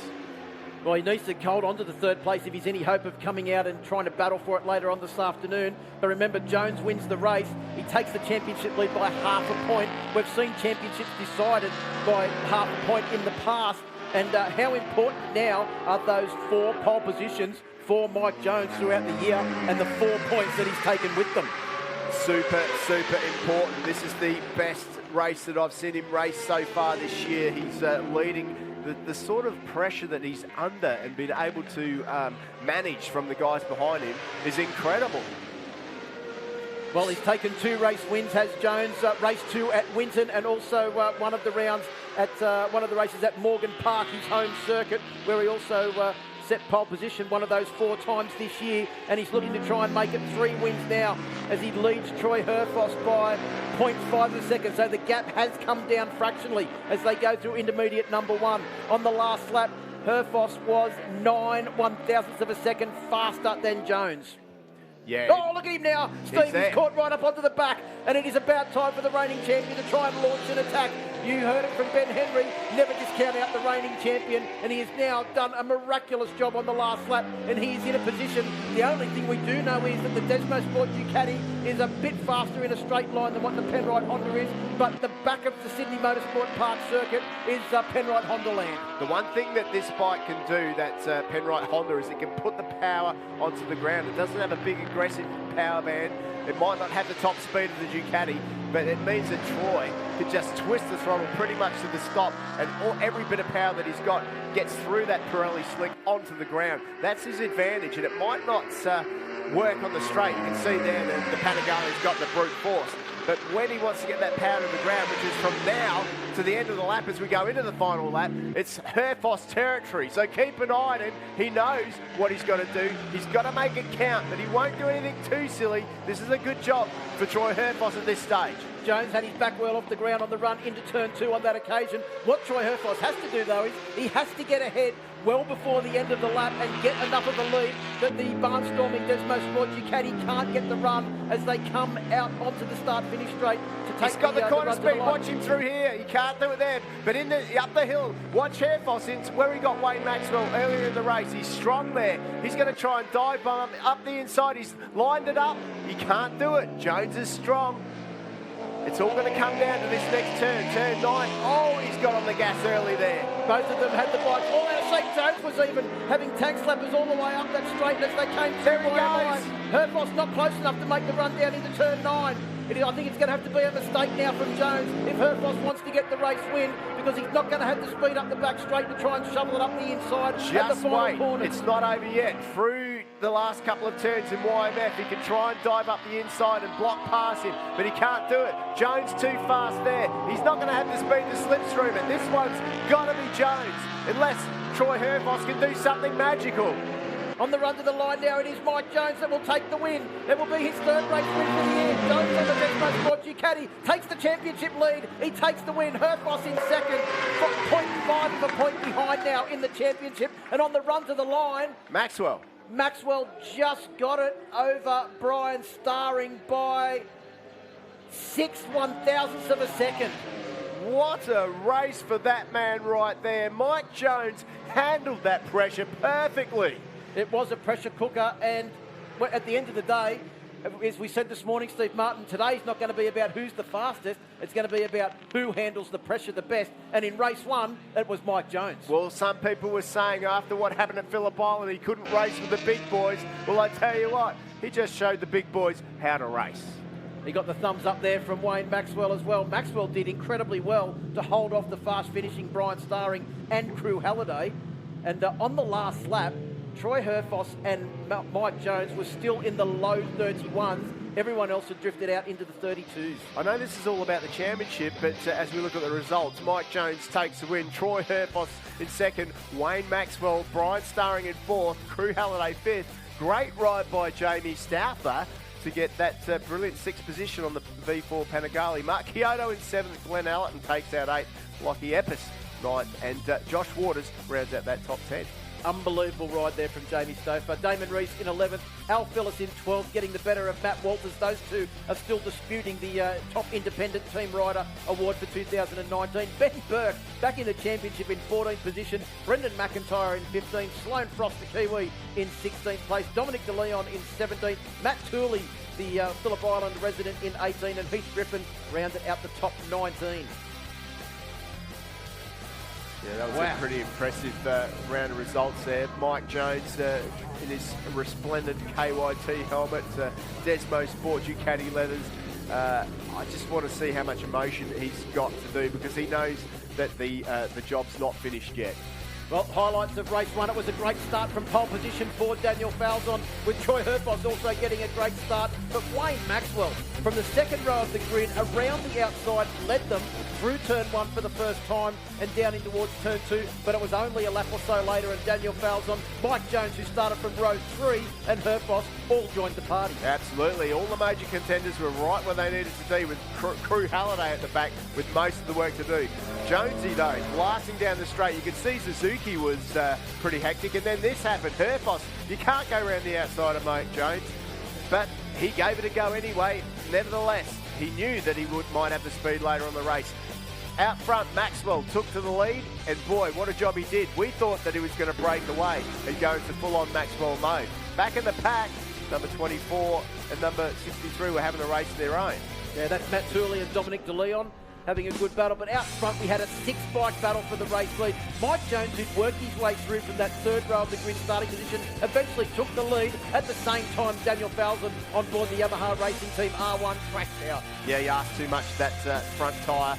Troy Herfoss, though, gave it his front tyre full confidence, passing Wayne Maxwell in one of the hardest spots to do it on the track, and worked his way towards the front.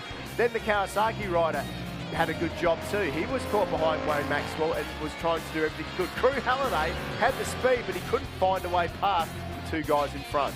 Those three were waging a battle for third place, because Jones and Herfoss had really got away at the front of the field, and they'd opened up a very handy lead. Herfoss was able to stay with the Desmo Sport Ducati, but just couldn't find a way past. The bike's fast, and it's also being ridden by a man that's got a whole lot of confidence in the front end. You can see here, Herfoss tried to set it up on the last lap, but couldn't get past turn 6, and there wasn't any way he was going to blast past the Desmo Sport Ducati, as Jones took the victory. Herfoss took second place, and Jones took the lead in the championship by half a point, as Maxwell just snuck onto the podium. So, updated championship points. We now see Mike Jones leads the championship on 261.5 points from Troy Herfoss on 261, Wayne Maxwell on 256. That's 5.5 points difference between first and third. Crew Halliday in fourth, Brian Starring in fifth, down to the podium with Emma. Yeah, well, starting with the guy in third position, Wayne Maxwell. Sensational racing yet again, so close. You got a flying start. Take us through the rest of the race. Yeah, look, we were pretty good in a rhythm. I felt comfortable. Like I definitely had it over Mike in the middle segment, but as soon as you get to anywhere you accelerate with that 12.99, you're just kidding yourself. So anyway, but look, we're the package. We can work on some stuff and go from there. Massive thanks to everyone at Team Suzuki X-Star. Yeah, I got the most out of what we had then, and yeah, we'll try to bounce back in the second one and finish here strong. All the best. Thank you. And from the Pembrite Honda Racing Team, Troy Herfoss. God, it's hot. It is hot. I don't know how you guys did that. That was such a big battle. Great race.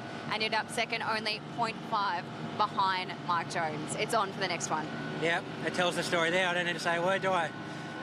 The race went well. It went to plan.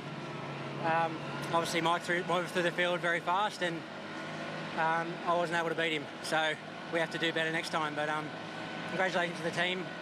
I'm pretty certain we were good enough to win that race. So there was only one part of the track he was better than me, and we couldn't beat him there. So next time we'll do better, but who knows what can happen. Half a point's nothing, and obviously Wayne's kept himself in the fight, so it's no different to the first race, is it? It's the best guy's going to win it. So congratulations to Mike and his team.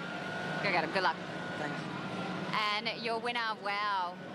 Where did you come from? Well, from 7th to be exact, but we spoke to Ben Henry just before. He said your tyres were pumped up today, that's for sure. Well done. Yeah, thank you very much. Obviously, I'm ecstatic with that win. That's probably the best win of my career. Obviously, it means a lot at this last round. We need to win both races.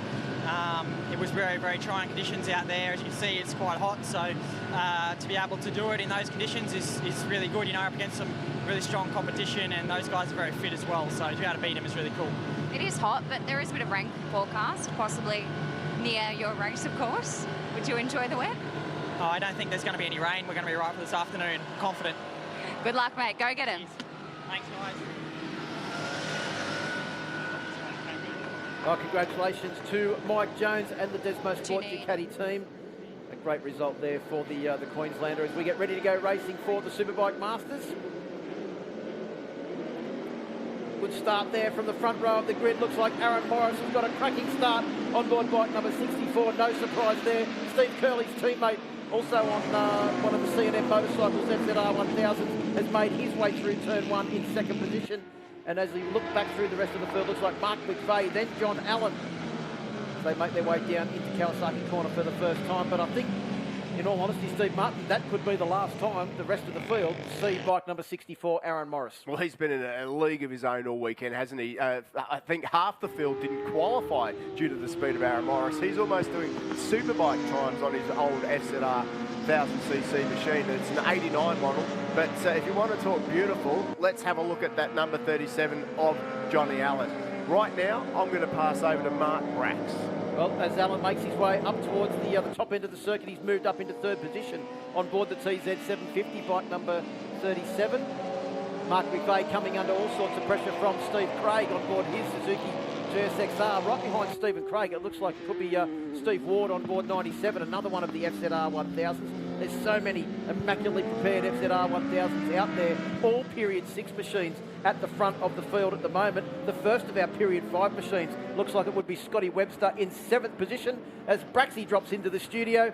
Braxy, an exciting Superbike race, but now we've got the Superbike Masters. Yeah, and you're talking about Steve Ward. He's come back from a double knee reconstruction too, so good to see him back on a motorcycle as Aaron Morris takes off from where he left off yesterday. Stevie Curl in second position. Great to see him. The C&M motorcycles are at the front of the field yet again. Well, C&M motorcycles domination at the moment. Also just looking at Stu Woodbury back there in with an 8th position on board Chris Pickett's Ducati. Is that a 888 or an 851? 851, I think it is. Well, so that's what it says on the fairing. It had to be brought out of the shed because, unfortunately, the FZR 1000 that Woodbury was going to be riding didn't make it past Friday. Launched itself during one of the free practice sessions.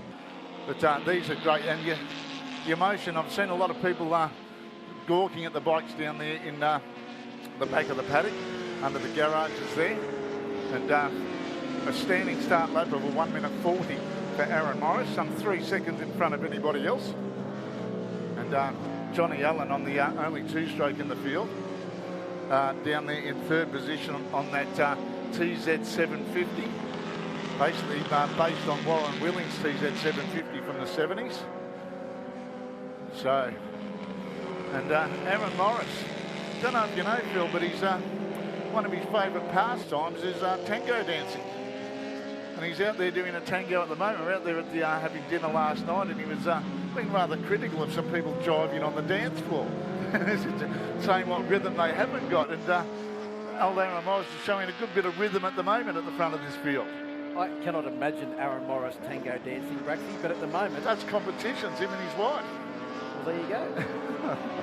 At the moment, he's just untouchable. He's leading by 7.1 seconds after 1 and a bit laps. Just coming up to 2 laps now as the rest of the field come across the line. 7.7 seconds the lead for Aaron Morris. Unfortunately for the rest of the field, he looks at the times that are being done by the modern superbikes and compares himself with that, and then gets cranky when he's not doing the same times as a 2019 model Honda CBR 1000 SP or a Desmo Sport Ducati 1299 final edition. And he said yesterday afternoon after that first race that he was glad that he was, he would have liked to have been doing the Next Gen Motorsports machine, but he thought, no, I can just concentrate on this. I don't have to try and get my head around 2 different sorts of motorcycles. Now, there are 4 different classes out there, as we mentioned yesterday, because we've got the Period 6 Unlimited, Period 6 750. We've also got the Period 5 Formula 1, and Period 5 classes. There's a couple of Period 5 machines. Patrick Polveny. On bike number 4, that's the ex-Roger Spud Arnold Suzuki GSX 1000. I've actually ridden that bike. It's a magnificent, well set up machine. Also the 63 machine as well, which is Gary Naismith on board his Kawasaki Z1000J, just getting the better of the 134 machine of Mark Rodder on his Suzuki GS 1000S. I think the bike they used to refer to as the Wes Cooley replica, even though there was actually no such model designation, but that's what it looked like. Don't let that stop a good story. You know what it's like. Well, there's a good battle too between Roger Gunn on the 107 machine and Anthony Baird on board bike number 99, the Kawasaki ZXR 750. And these are good. They're carburetted. There's no traction control. The only traction control and wheelie control is in your right hand. And good to see Gunny getting that bike to do more than half a lap. Oh, is that... That's the ex-Pete Mitzi machine, bike number 612, Greg James. How dare you put that Honda on the ground? That is an immaculate piece of machinery. I'm sure he's probably thinking the same thing at the moment as well. I'm just wondering whereabouts that is and if hopefully they can get the bike off the track and it won't cause a stoppage. As we see, is that Phil Burke on board 62? He's having a bit of a gun there with Roger Gunn. Well, Phil Burke's had an up and down weekend, quite literally, hasn't he? Yes. He's been up on the bike and he's been down, unfortunately, a couple of times. So, Johnny, let's see the difference between, there's a red flag being brought out as well. So, wherever it was on the track, it was in some hazardous position. Yeah, it looked like it was right on the edge of the track as Anthony Band didn't quite see Roger Gunn put up his hand there and nearly ran into the back of the Sunset Racing Harris machine. So, 3 laps down, I thought that's... he's not moving whatsoever. Is that looking at I've got the drone up at the air. Not quite sure where that was.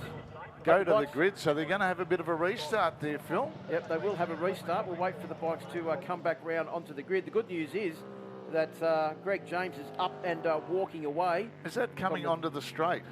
I'm not sure where it is, but it's disappointing that one of the... Turn 7. One of the most immaculate-looking bikes, that how dare you put... CB1100R. How dare you put that bike on the ground? Peter John Metzi will be flying up from Phillip Island to have a bit of a slap and tickle with him. He's probably watching on the live stream as well. My bike. So he is battered and bruised. Yeah, I don't think he'll be taking any further part in this race as a result of the red flag. It's a fairway on the exit of that corner, so obviously not a front end lose by the look of it. And with the body language of him, I think he might have flipped himself over the bars, because he's in not much of a hurry to move that bike and use what remaining strength he's got left.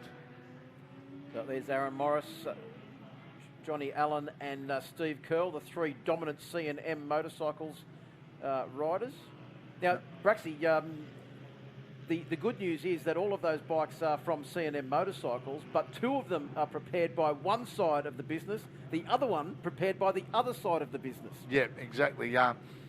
McKinnon on the Terry McKinnon on the bike number 37, and that's the M in C&M. Yep, and the C in C&M is for Craig Stewart, which a name he doesn't answer to. We'll just call him Schnoz, which is his favourite nickname. He's prepared the bike 64 and bike 79. So, and he also is the owner of a OW01 Yamaha, which is essentially the 750 version of those motorcycles, the bike that was ridden here in Australia by many good riders in the Australian Superbike Championship, that he's owned since new and won't let anyone else I was ride going to say that there's only one person that jumps on that bike, and that's Mr. Stewart himself. So, and also too, Stephen Craig there on bike number 38, the first of the period 6 750 machines, who was back there in 4th place. Then it's Mark McVeigh on another one of the period 6 1000s, and then Scotty Webster on his good mate TC's Harris machine, the bike that he's been riding in most of the meetings of late, the first of the period 5 bikes.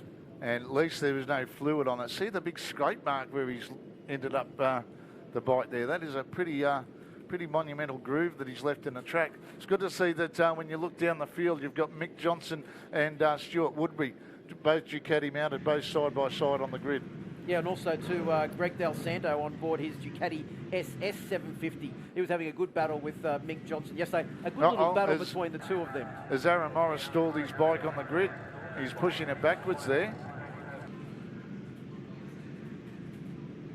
so they'll give them a warm-up lap. Or they'll have to give them a warm-up lap. Yeah, because the tyres have been sitting out there on the grid for a little while now. There's going to be a bit of compression in that machine. I hope he can bump start it the way he's anticipating. I think Steve Warder won't be giving him a hand at all. He'll just be riding past him and say, you can sort yourself out. Well, trying to fill him up with ciders last night, but he wasn't having a bar of it, was Aaron Morris. Mark McVeigh pushing his bike back. I think maybe... Looks like they're heading off the grid. Has this race been declared due to time constraints? Well, we'll have to wait from some words from the officials.